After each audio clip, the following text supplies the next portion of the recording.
Hi అండి. Welcome back to SS Telugu audio నవలలు.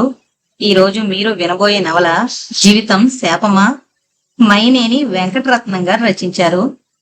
1970లో వచ్చిందండి ఈ నవల. ఇక నవల్లోకి వెళ్ళిపోదాం. సుందరంతో పాటు అంతా కారెక్కారు. రివుమంటూ దూసుకుపోయి అది ఆనంద్ భవనం ముందు ఆగింది. రండి రండి అంటూ ఆహ్వానించాడు హోటల్ ప్రొపరేటర్. స్నేహితులంతా సుందరం చుట్టూ కూర్చున్నారు. మైసూర్ పాక్, గులాబ్ జామ్, జీడిపప్పు, మసాలా దోశ, రకరకాల పదార్థాలు బల్ల మీదకు వచ్చి పడ్డాయి. వద్దు వద్దు అంటూనే సుందరం ఏమన్నా అనుకుంటాడని వాటన్నిటినీ నాజుగ్గా నమిలేశారు మిత్రులు. కొందరు కాఫీలు తాగారు. మిగిలిన వాళ్లు బోర్నవిటా పుచ్చుకున్నారు. సుందరం లేకపోతే వాళ్ళు రోజూ తాగేది 50-50 కాఫీ. గులాబ్ జామ్ ఎంత బాగుంది అన్నాడు సూర్యం. మైసూర్ పాక్ మాత్రం అర్ధోక్తిలో పోటీకొచ్చాడు శేషు.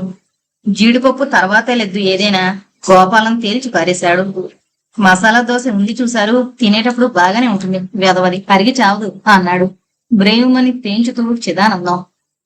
సుందరం మాత్రం ఉత్త కాఫీ తాగాడు వాళ్ల మాటల్ని వింటూ. బిల్లు పళ్ళెంలో పెట్టి సుందరం ముందుంచాడు సర్వర్ చేతులు నలుపుకుంటూ. 10 రూపాయల నోటు పళ్ళెంలో పడింది. సర్వర్ ముఖం కళకళలాడింది. సుందరం వస్తే ఆ హోటల్లో సర్వర్లకు పండగ. ఆ మహారాజు చిల్లర అడగడు. సుందరం నిజంగా వాళ్ల పాలిట వరప్రసాదం. అందుకనే వాళ్ళు సుందరం అంత దూరంలో కనిపించగానే ఎదురెదురుగా వస్తారు. చెప్పకపోయినా పోటీపడి అన్నీ అందిస్తారు. సుందరం అంటే ఆ హోటల్ ప్రొపరేటర్ కు వాళ్ళ మాలిన అభిమానం. అతను వస్తేనే తన హోటల్ నిండుగా ఉంటుంది. తన క్యాష్ బాక్స్ పంట పండుతుంది. సుందరంతో పాటు ఆ గౌరవం, మర్యాద అనుభవిస్తారు స్నేహితులు. డబ్బు సుందరాంది, సుఖం అందరిది. నయ్యా పైసా ఖర్చు లేకుండా కడుపు నిండుతుంటే ఎవరికి సంతోషం ఉండదు. అందుకని సుందరం చుట్టూ ఎప్పుడూ 10 మంది ముసురుంటారు. అసలు వాళ్ళని వెంటేసుకోకపోతే సుందరానికి తోచదు. సుందరం కుర్చీలోంచి లేచాడు. మిత్రులు ఆ వెనకే బయలుదేరారు. గుడ్ మార్నింగ్ సార్ విష్ చేశాడు కిళ్ళి కొట్టు కామేశం. గోల్డ్ ఫ్లేక్ పెట్టి అందించి స్పెషల్ కిళ్ళీలు కట్టించాడు మనుషుల్ని లెక్క చూసి. అక్కడే కూర్చున్న ఆ పెద్ద మనిషికి కూడా అందింది కిళ్ళి. ఆ మర్యాదకు ముందు ఎలా తెలిసిపోయి ఓహో అని చిరునవ్వు నవ్వి దాని నోట్లో తోసేశాడు ఆ గండు మీసాల మనిషి. సుందరం ఇచ్చిన 5 రూపాయల నోటు అందుకొని డబ్బాలో భద్రం చేశాడు కామేశం. వాడికది రోజు అలవాటే. సుందరం చేతికి ఎముక లేదు. ఇచ్చింది పుచ్చుకొని ఇకిలించాడు గారపళ్ళు బయట పెట్టి.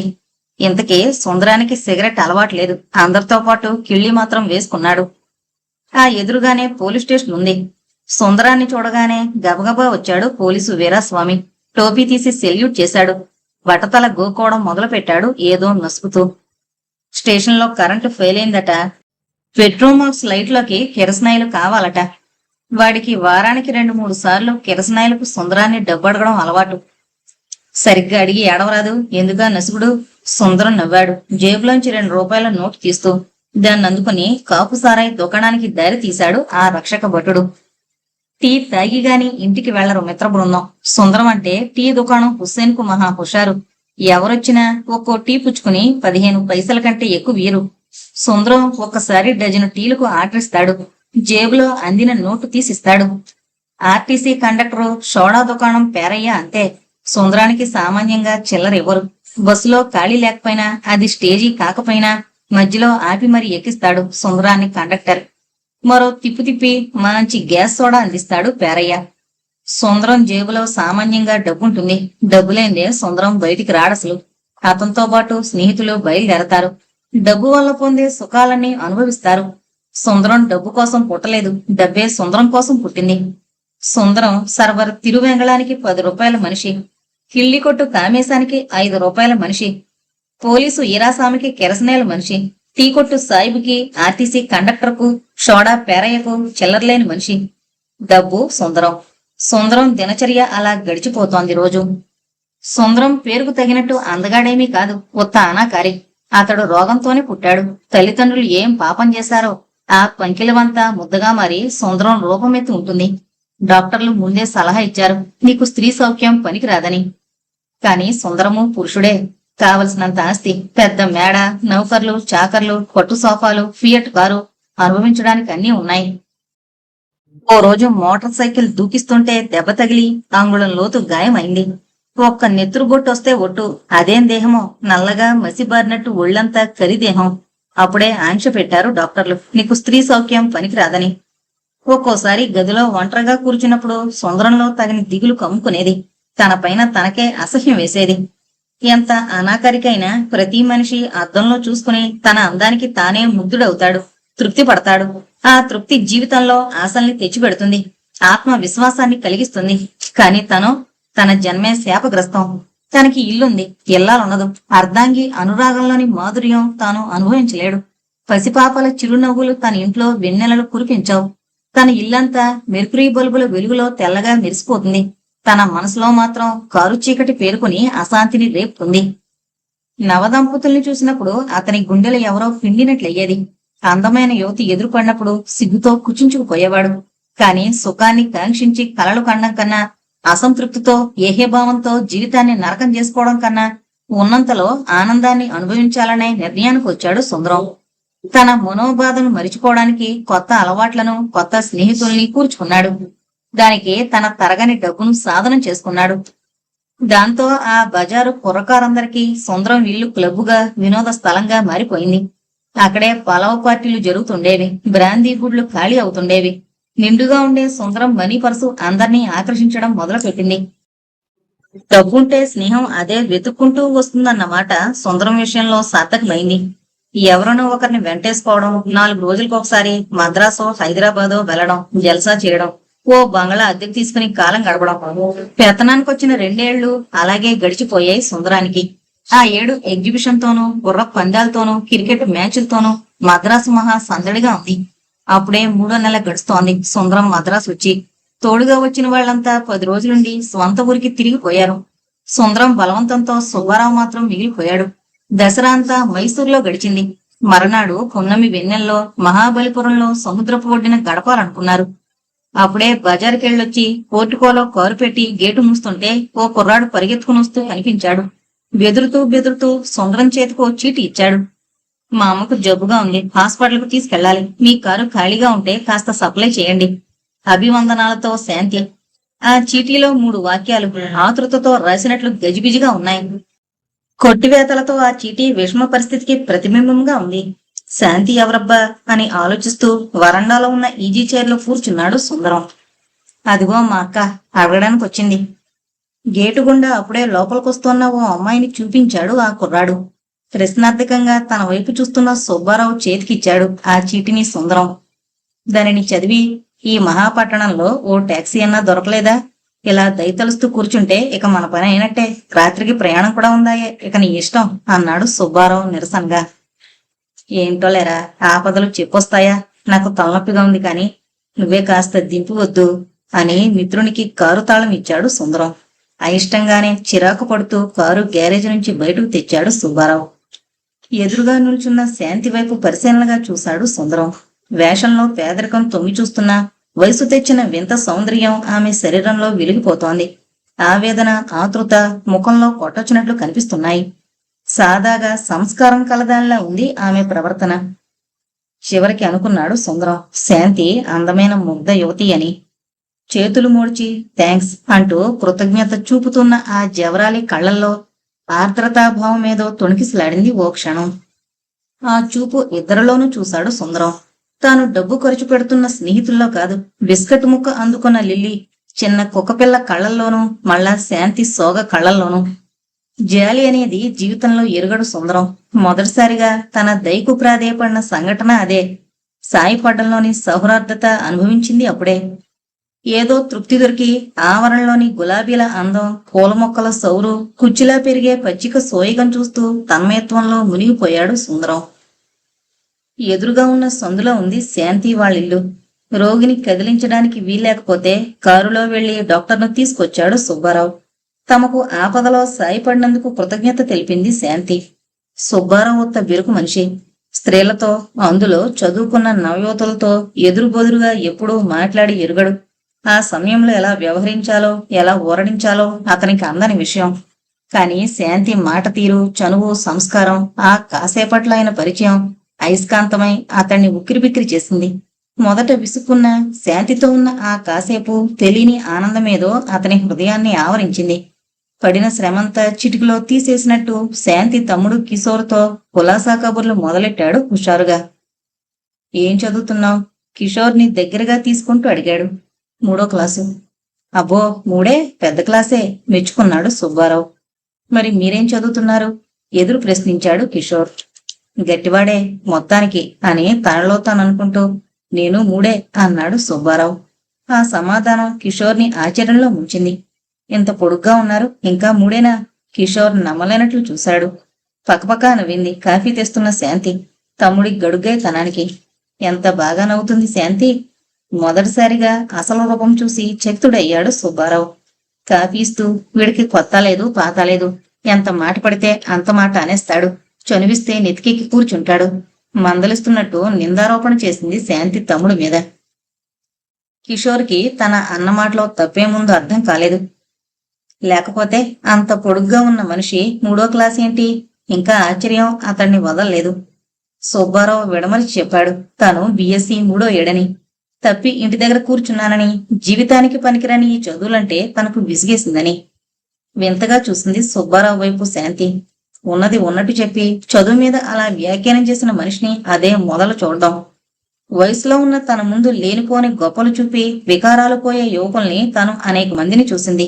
కాని ఇతను ఓ మెచ్చుకోలు మనసులోనే కలిగి అప్రయత్నంగా అతనంటే అభిమానం ఏర్పడింది ఆమెలో. తాను చదివే 3వ క్లాసు కానందుకు నిరుత్సాహపడ్డాడు కిషోర్. అంత పెద్ద మనిషి తన క్లాస్ అయితే ఎంత బాగుండేది. రోజు చక్కగా కబుర్లు చెప్పుకుంటూ కారులో బళ్ళోకి పోవచ్చు. ఆ అమాయక బాలుని హృదయంలో చిరువూహలెన్నో లేచి ఒక్కసారి అణగారిపోయాయి. తన పుస్తకాలన్నీ చూసి తన గొప్పతనం చెప్పుకుంటేనే గాని అతనికి తృప్తి కలగలేదు. ఏమండి, నన్ను కారెక్కించరు? గొంగుమూతి పెట్టి అడిగాడు కిషోర్ అక్క లేకుండా చూసి. ఓ, వెళదాం రమ్మని కుర్చీలోంచి లేచాడు సుబ్బారావు. వెళ్ళొస్తాను శాంతి నిలబడి కేకేసి చెప్పాడు వెళ్ళడానికి సిద్ధమవుతూ. ఆ కేకకు బయటకొచ్చిన శాంతి ఈ కోతి కూడా ఎందుకు అని నవ్వుతూ చేతులు జోడించి వీడ్కోలిచ్చింది. ఎంతో పొందిక వినయం మూర్తిభవించిన శాంతి రూపం తలుచుకుంటూ కారు స్టార్ట్ చేశాడు సుబ్బారావు. మరనాడు మిత్రులిద్దరూ ప్రయాణానికి రెడీ అవుతున్నారు. మహాబలిపురం పున్నమి వెన్నెల, తలుపులేని సముద్ర తరంగాలు. ఆ రోజంతా అక్కడే గడపాలనుకున్నారు.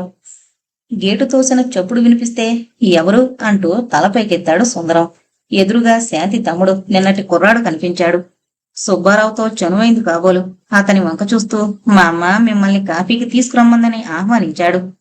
ఒకరి కళ్లల్లోకొకరు చూసుకున్నారు మిత్రులిద్దరూ. ఇద్దరికీ వెళ్లాలనుంది, కానీ బయటపడిపోవడం ఎవరికి ఇష్టం లేదు. సుందరమే ముందు కదిలాడు. సుబ్బారావు మాట్లాడకుండా మిత్రుణ్ణి అనుసరించాడు. నిశ్శబ్దంగా నడుస్తోన్న ఇద్దరి హృదయాల్లోనూ ఏవేవో మధురోహలు. ఆకర్షిస్తోన్న ఓ దివ్య రూపం. ఎవరి భావనల్లో వారు తేలిపోసాగారు. గుమ్మంలో నుంచే శాంతి రండి అని నిండుగా చేతులు జోడించింది. ప్రతి నమస్కారం చేసి ఇద్దరూ ఆమె చూపిన కుర్చీల్లో కూర్చున్నారు. శాంతే స్వయంగా కాఫీ పట్టుకొచ్చింది. ఆ రోజు ఎంతో అందంగా చలాకీగా ఉంది. నిన్నటి విషాద రూపానికి నేటి ముగ్ధమూర్తికి సంబంధం కనిపించలేదు మిత్రులిద్దరికీ. తలంటుకున్న జుట్టు, ముందుకు పడుతున్న ముంగురులు, నల్లటి సోగకళ్ళు, తలలో ఇన్ని పూలు, తెల్లటి చీరతో వెన్నెల పిట్టలా ఉంది. నునుసిగ్గు దొంతరల్లో అరమరిక లేకుండా నులుచున్న ఆ సుందరిని చూసి చలించిపోయారిద్దరు. ఇద్దరి హృదయాలు యవ్వన స్వప్నాలలో మునిగి అమృత భాండాలై ఓ వీచికతోచి సుధామాధుర్యాన్ని నింపుకొన్నాయి. అమ్మకు నెమ్మదించింది. మిమ్మల్ని చూడాలని తహతహలాడుతోంది. రోగి గదిలోకి తీసుకువెళ్ళింది శాంతి. అమ్మా, ఎవరొచ్చారో చూడు అని తల్లిని తట్టిలేపి ఇద్దరికీ మంచం దగ్గరగా కుర్చీలు జరిపింది లలితమ్మ. శాంతి తల్లి నెమ్మదిగా కళ్ళు తెరిచి ఎదురుగా ఉన్న వ్యక్తుల్ని పరీక్షగా చూసింది. రోగంతో పాలిపోయిన శక్తి కూడా తెచ్చుకుని తమకు చేసిన సహాయానికి ఇద్దరికీ ఎంతో కృతజ్ఞత వెల్లడించింది. ఏంటోనైనా దేవుళ్లలా దొరికారు మీరు. నిన్నంతా మగతగా ఉండి ఎవరిని మాట్లాడించలేకపోయాను. శాంతి చెప్పిందంతా. మీరు సాయపడకపోతే ఏమైపోయేదాన్నో. దిక్కులని ఈ పిల్లలు ఏమై ఉండేవాళ్ళో. నిస్పృహతో తన గోడంతా వెళ్లబుచ్చుకుంది లలితమ్మ. సంగతులు తెలిసిన కొద్దీ ఆ కుటుంబ నిస్సహాయ స్థితి అర్థమైంది మిత్రులిద్దరికీ. ఉద్యోగ నిమిత్తం వచ్చి మద్రాసులో స్థిరపడిపోయిన తెలుగు కుటుంబం వాళ్ళది. శాంతి తండ్రి సబ్ ఇన్స్పెక్టర్ ఉద్యోగం చేస్తూ దొంగల్ని పట్టుకోబోయి ప్రమాదానికి గురై మరణించాడు. ఆ దిగులుతోనే శాంతి తల్లి మంచం పట్టింది. ఆ ఇల్లు తప్ప ఆస్తిపాస్తులేమీ లేవు. ఇన్సూర్ చేసిన డబ్బు 10,000 చేతికొచ్చినా అది పిల్లల చదువులకు, రోగాలకు, తిండికి హారతి కర్పూరంలా హరించిపోతుంది. శాంతికి ఒక అక్క ఉందట. మెట్రిక్ పాస్ అయి ఎక్కడో ఓ పల్లెటూళ్ళలో పొంతులమ్మగా ఉంటోందట. కిషోర్ ఒక్కడే కొడుకు. శాంతి తల్లికి ఒకటే ఆశ.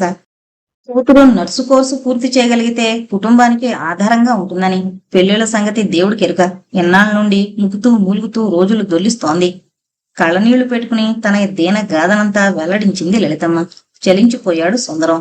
లలితమ్మ దుఃఖానికి, ఆ కుటుంబానికి సాయపడాలనే నిశ్చయం వేళ్లు దున్నుకోవడం మొదలుపెట్టింది మనసులో. సుబ్బారావు మాత్రం ఆ మాటల్ని ఓ చెవితో వింటూ ఆ గదిని పరిశీలించడం మొదలుపెట్టాడు. ఆ గది చూడ్డానికి చిన్నదైనా ఎక్కడి వస్తువులక్కడ సర్ది పొందిగ్గా ఉంది. గది గోడలకి రకరకాల ఫోటోలు వరుసగా తగిలించున్నాయి. శాంతి తండ్రి కాబోలు పోలీసు డ్రెస్సుతో ఓ పెద్ద ఫోటో కొట్టొచ్చినట్టు కనిపిస్తోంది. దానికి వేసిన చెంకీ దండ మాసిపోతోంది. ఓ చిత్రపటం దగ్గర సుబ్బారావు చూపులు ఆగిపోయాయి. కడవ చేత్తో పట్టుకుని ఎవరినో నిరీక్షిస్తోన్న గోపిక బొమ్మది. చుట్టూ ఓ తోట, ఓ పక్క సరస్సు, విచ్చి విచ్చని కలువలు చిత్రించున్నాయి దానిలో. లేచి వెళ్లి ఆ చిత్రపటాన్ని పరీక్షగా చూడడం మొదలుపెట్టాడు సుబ్బారావు. మా అక్క వేసిన బొమ్మది.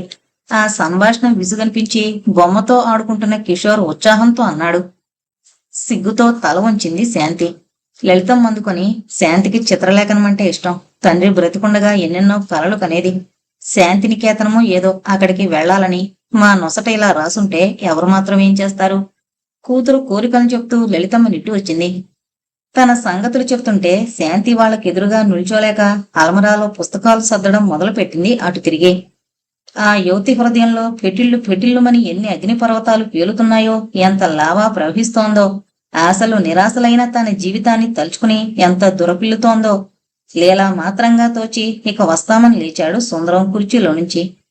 చాటుగా కళ్ళు ఒత్తుకుంటున్న ఆ జవరాలను చూసి ఊరడించబుద్దైన సంకోచం కొద్దీ ముందుకు సాగాడు.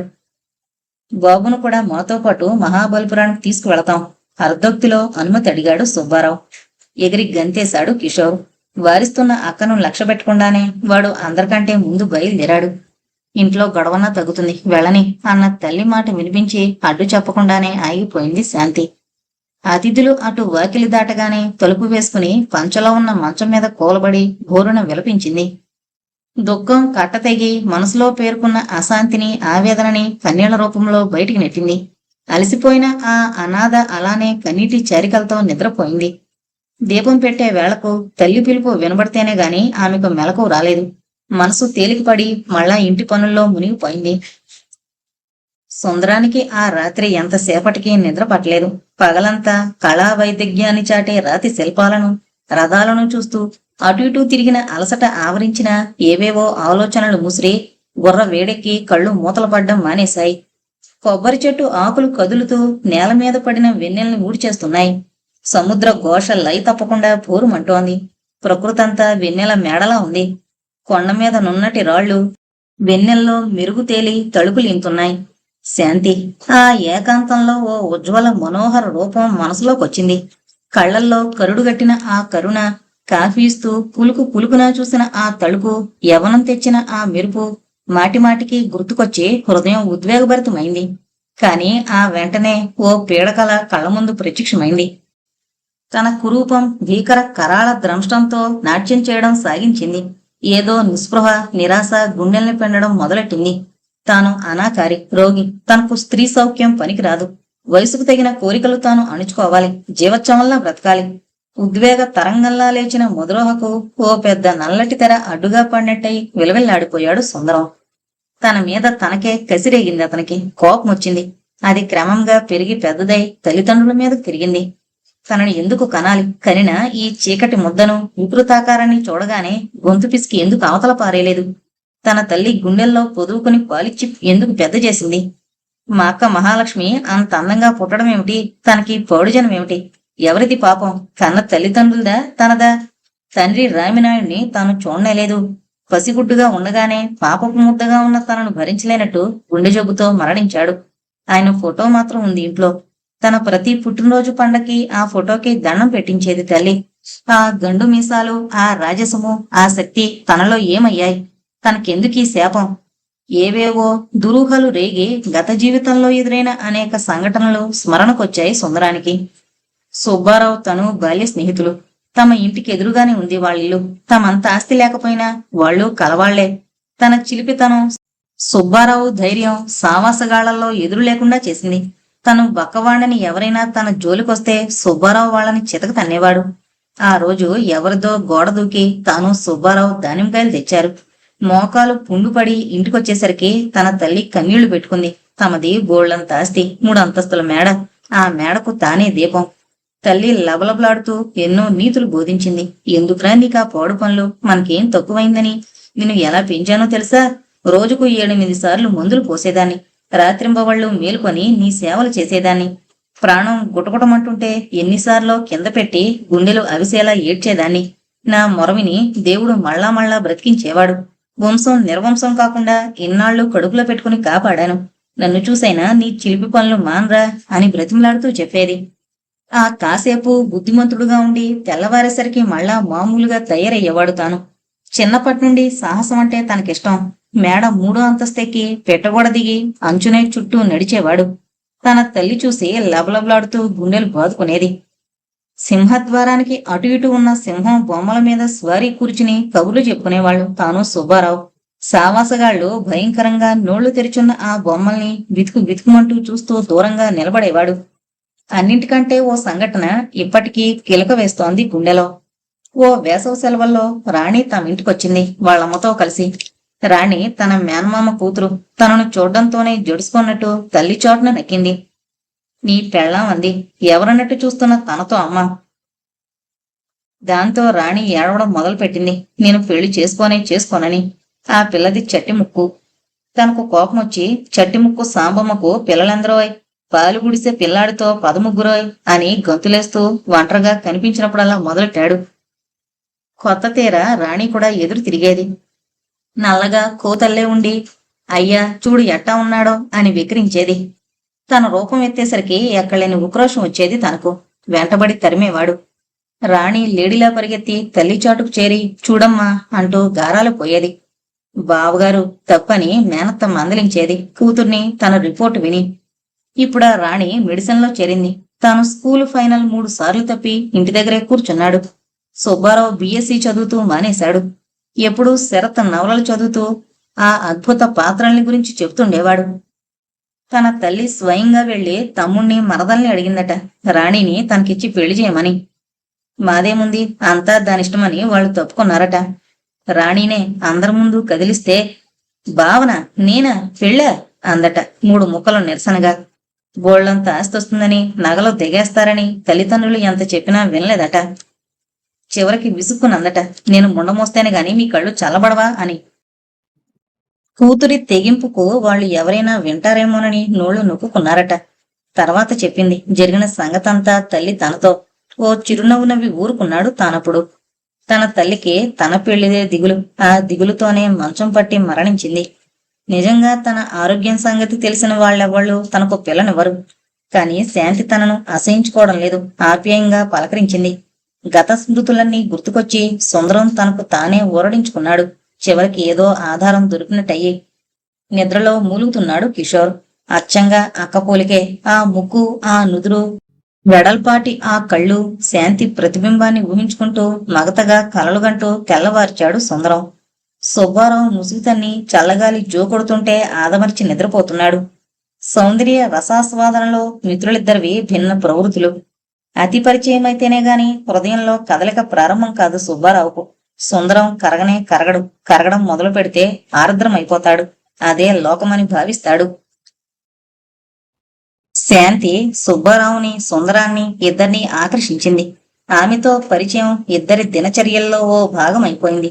కిషోర్ బళ్ళో నుంచి రావడం ఆలస్యం. సుందరం బంగ్లాకి పరిగెత్తుకొచ్చేవాడు. ముద్దుగా ఎన్నో కబుర్లు చెప్పేవాడు.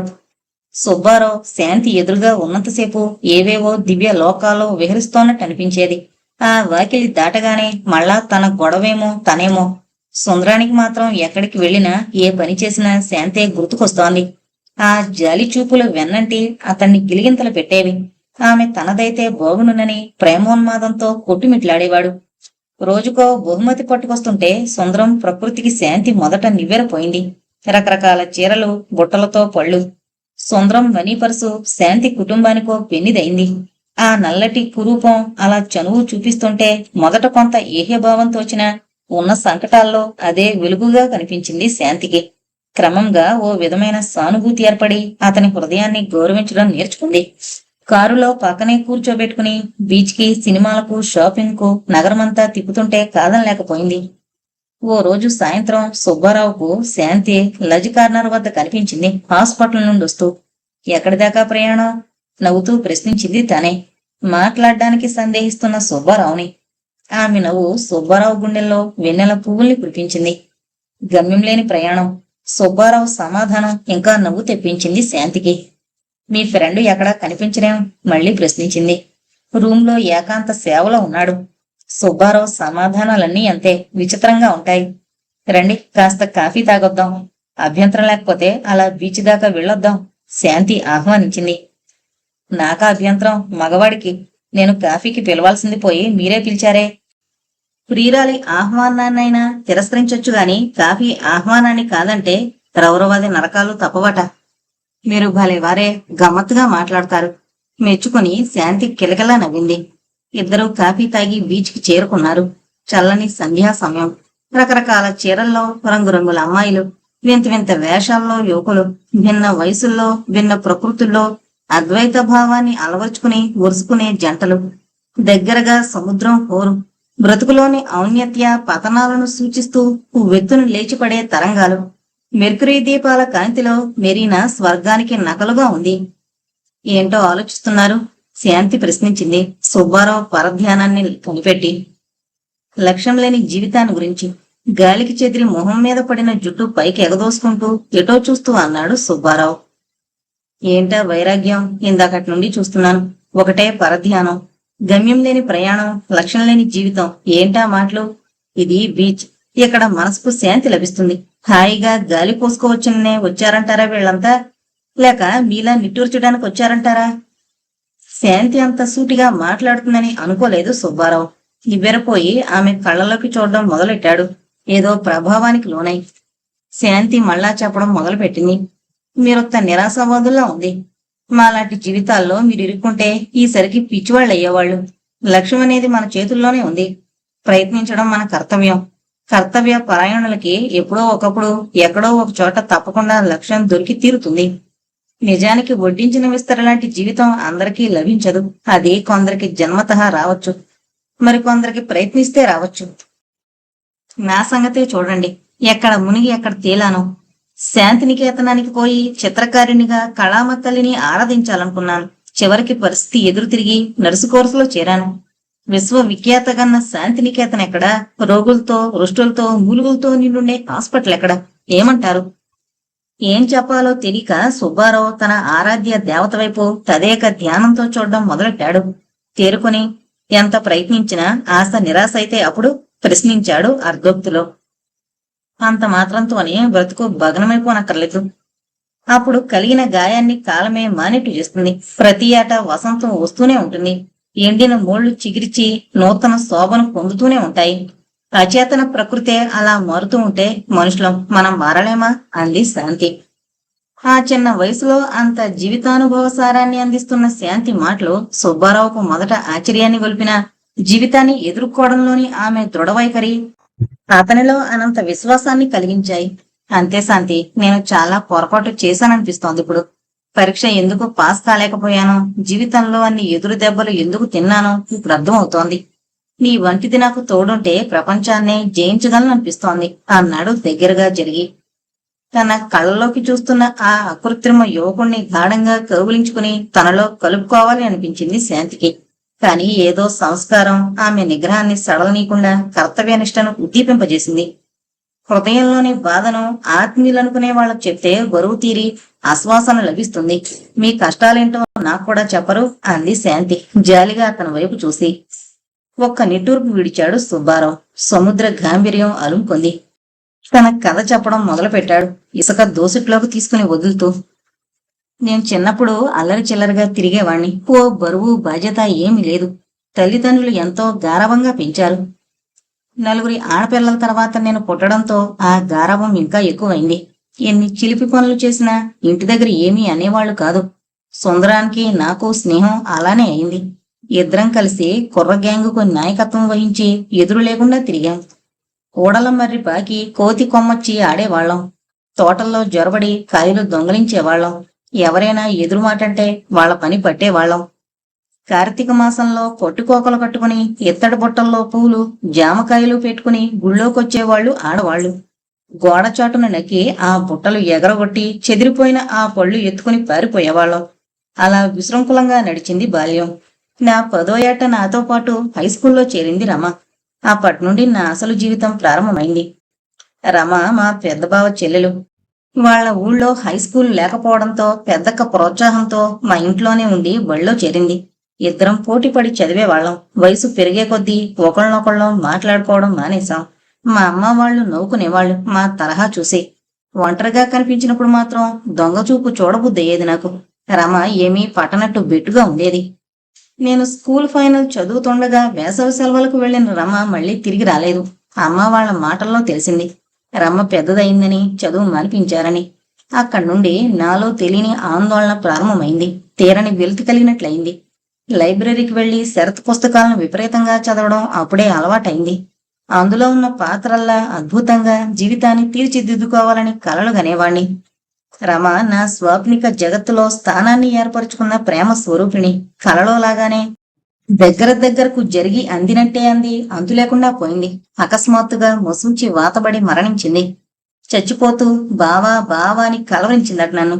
నా హృదయానికి తగిలిన ప్రబలాఘాతమది. రమ పుస్తకాలన్నీ మా ఇంట్లోనే మిగిలిపోయాయి. ఒంటరిగా వాటిని పేజీలు తిప్పుతూ ప్రతి పుటలోనూ రమను ఊహించుకునేవాణ్ణి. ముత్యాల్లా రాసిన అక్షరాల్లో రమ ప్రతిబింబం కనిపించి కుమిలి కుమిలి ఏడ్చేవాణ్ణి. ఏదో గాంభీర్యం అప్పుడు నన్ను ఆవహించింది. గుంటూరులో కాలేజీలో చదువుతుండగా మరో సంఘటన ఎదురైంది. సరోజ మా పక్కనున్న ప్లేడర్ గారమ్మాయి. వాళ్ళు మాకు దూరపు బంధువులు. అమ్మ నాకు అన్నం వండి పెట్టడానికొచ్చి తీరిక దొరికినప్పుడల్లా వాళ్ళింటికి వెళుతూ ఉండేది.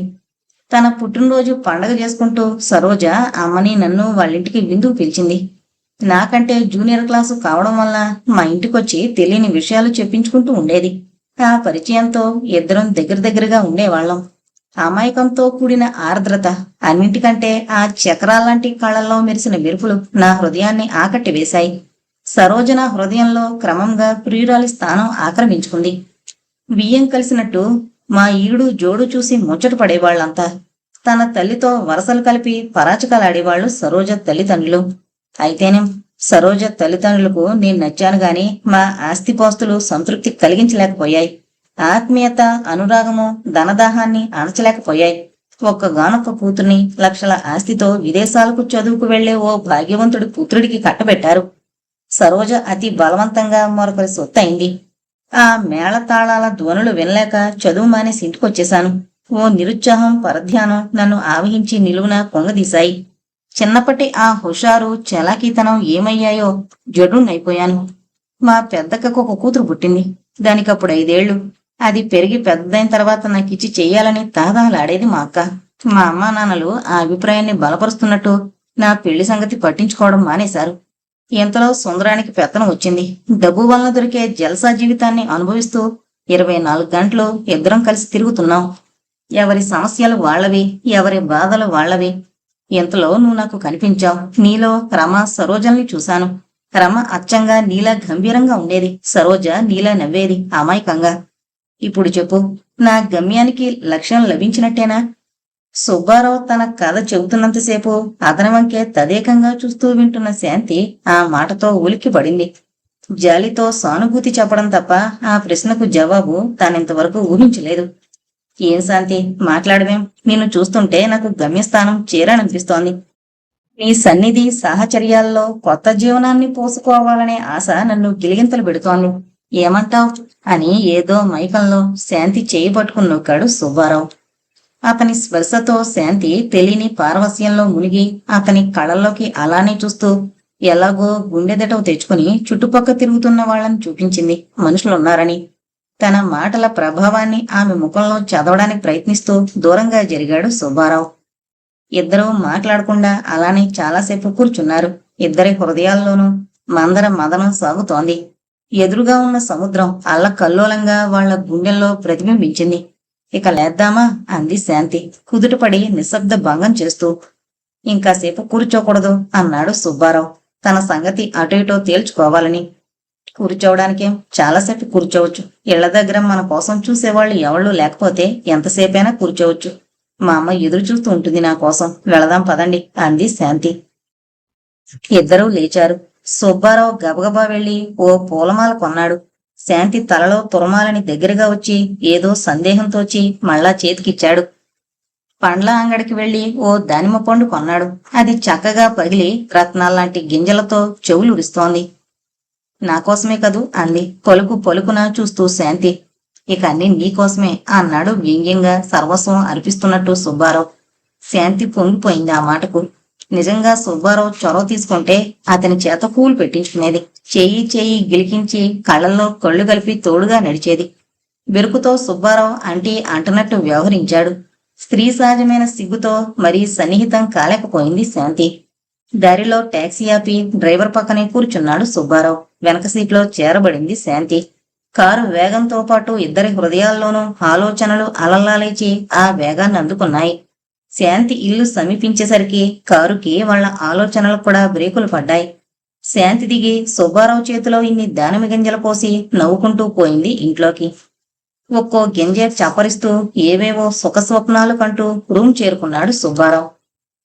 ఆ రోజు డ్యూటీ లేదు శాంతికి. కిషోర్తో కలిసి క్యారమ్స్ ఆడుకోవడానికి, తిరిగ్గా కాలక్షేపం చేయడానికి సుందరం వాళ్ల రూమ్కొచ్చింది. సుబ్బారావు శాంతి సింగిల్స్ ఆడుతూ కూర్చున్నారు. కిషోర్ వాళ్ల ఆట చూస్తూ కాయ పాకెట్లో పడినప్పుడల్లా కీరంతలు కొడుతున్నాడు. సుందరం కుర్చీ దగ్గరగా లాక్కుని ఆటలోని మెళకువల్ని చెప్తూ శాంతికి సలహాలివ్వడం మొదలుపెట్టాడు. ఆ కాయని కొట్టమని, ఆ యాంగిల్ చూడమని. ఇంతలో తలుపెవరో తోసుకొచ్చారు. సుందరానికి గుండెగినంత పనైంది. ఎదురుగా బావ తిరుపతయ్య, తన తోబుట్టుకు స్వయంగా మొగుడు. సంతలా ఉన్న ఆ గదిని చూసి చాలా వరకు వచ్చిందన్నమాట వ్యవహారం అంతా గ్రహించినట్లు బొమ్మముడి బిగించాడు తిరుపతయ్య. కొత్త వ్యక్తిని చూడగానే శాంతి ఆట మానేసి వస్తానండి అని చెప్పి ఇంటికి వెళ్ళిపోయింది. కిషోర్ హుషారంతా ఎగిరిపోయి లేడీ వేటగాడిని చూసినట్టు తిరుపతయ్య మీసాల వంక వెదురుగా చూస్తూ అక్కని అనుసరించాడు. సుబ్బారావు తేరుకుని ఓహో బావగారా, రండి రండి కూర్చోండి అని సంచందుకుని కుర్చీ చూపించాడు. ఇంటి దగ్గర సంగతులు, అక్కగారి క్షేమ సమాచారాలు పిచ్చాపాటి మాట్లాడుకుంటూ బావగారి పరధ్యానాన్ని కనిపెట్టాడు సుందరం. ఆ ఆలోచన శాంతిని గురించేనని అతడు పసిగట్టలేకపోలేదు. ఆ సాయంత్రం ఇప్పుడే వస్తానని విశ్రాంతి తీసుకోమని బాబు చెప్పి కారు తీసుకుని సరాసరి శాంతి ఇంటికి వెళ్లాడు సుందరం. లలితమ్మ ఆరోగ్యం పుంజుకుని ఇంటి పనంతా చూసుకుంటోంది. కాఫీ అందిస్తూ ఏమోనైనా అంతా శాంతి మీదే ఆధారపడున్నాం. దీన్ని ఓ ఇంటిదాని చేస్తే నా బరువు తీరుతుంది. మనసులో బాధ బయట పెట్టింది ఆ ఇల్లాలు. సుందరం శాంతి వాళ్ల ప్రవర్తన భవిష్యత్తు గుర్తుకొచ్చినప్పుడల్లా ఆమె హృదయం అల్లకల్లోలమయ్యేది. వాళ్ళిద్దరూ పెళ్లి చేసుకుంటే బాగుండునని లీలగా మనసులో మిదిలినప్పుడు ఓ విరుద్ధ భావం తొడుక్కొని మరిసి ఆ భావనను ప్రతిఘటించేది. ఆమె కన్న తల్లి, బిడ్డల క్షేమమే ఆమెకు కావలసింది. అనుభవాలతో పరిణితమైన ఆమె మనస్సు ఆ సమస్య పరిష్కారానికి త్వరపడ్డం మొదలుపెట్టింది. ఉపేక్షించడం బాగుండదని, ముసుగులో గుద్దులాటి ఎందుకని తన కోరిక కూడా సుందరం ముందు ఉంచింది లలితమ్మ. ఇద్దరూ కారెక్కి వెళ్ళిపోతుంటే సంతృప్తిగా నిట్టూర్పు విడిచి పనిలో మునిగిపోయింది. చివరికి బీచ్లో మామూలు చోట కూర్చున్నారు సుందరం శాంతి. రోజులా హుషారుగా లేడు సుందరం. ఏదో ఆలోచిస్తూ మనసులో విషయాన్ని ఎలా చెప్పాలా అని ఉకిరిబిక్కిరైపోతున్నాడు. ఏం అలా ఉన్నారు? తానే కదిలించింది శాంతి. మా బావను చూశారుగా శాంతి, ప్రపంచంలో నాకెవరంటేనూ భయం లేదు, ఆయనంటే తప్ప. నువ్వు లేచొచ్చిన దగ్గర నుండి ఆయన అదో రకంగా ఉన్నాడు. నన్ను నేరం చేసిన వాడిని చూసినట్లు చూస్తున్నాడు. నా బ్రతుకులో ఎవరో నిప్పులు పోస్తున్నట్లు భావిస్తున్నాడు. నా కోసం తాను పడుతున్న శ్రమంతా వ్యర్థమైపోతున్నట్టు ఇంటికి బయలుదేరమంటున్నాడు. ఆప్తులు బాధపడ్డంలో అసహజమేముంది? మరి మీరేమని నిశ్చయించుకున్నారు? ప్రశ్నించింది శాంతి. ఓ క్షణమాగి దృఢ నిశ్చయానికొచ్చినట్టు నిన్ను విడిచి ఒక్కడనే పోలేను శాంతి అన్నాడు సుందరం. అదేంటి, ఎల్లకాలం నా కోసం ఇక్కడుండిపోతారా? ఓసారి వెళ్ళి రావచ్చుగా. ఏంటో పిచ్చి తోసివేయబోయింది శాంతి. నేను వెళ్లడమనేది సంభవిస్తే నీతో పాటే. ఇల్లాలుగా నిన్ను స్వీకరిస్తే తప్ప నాకు శాంతి లేదు. నీ మీదే నా బ్రతుకు ఆధారపడుంది. ఏమంటావు శాంతి?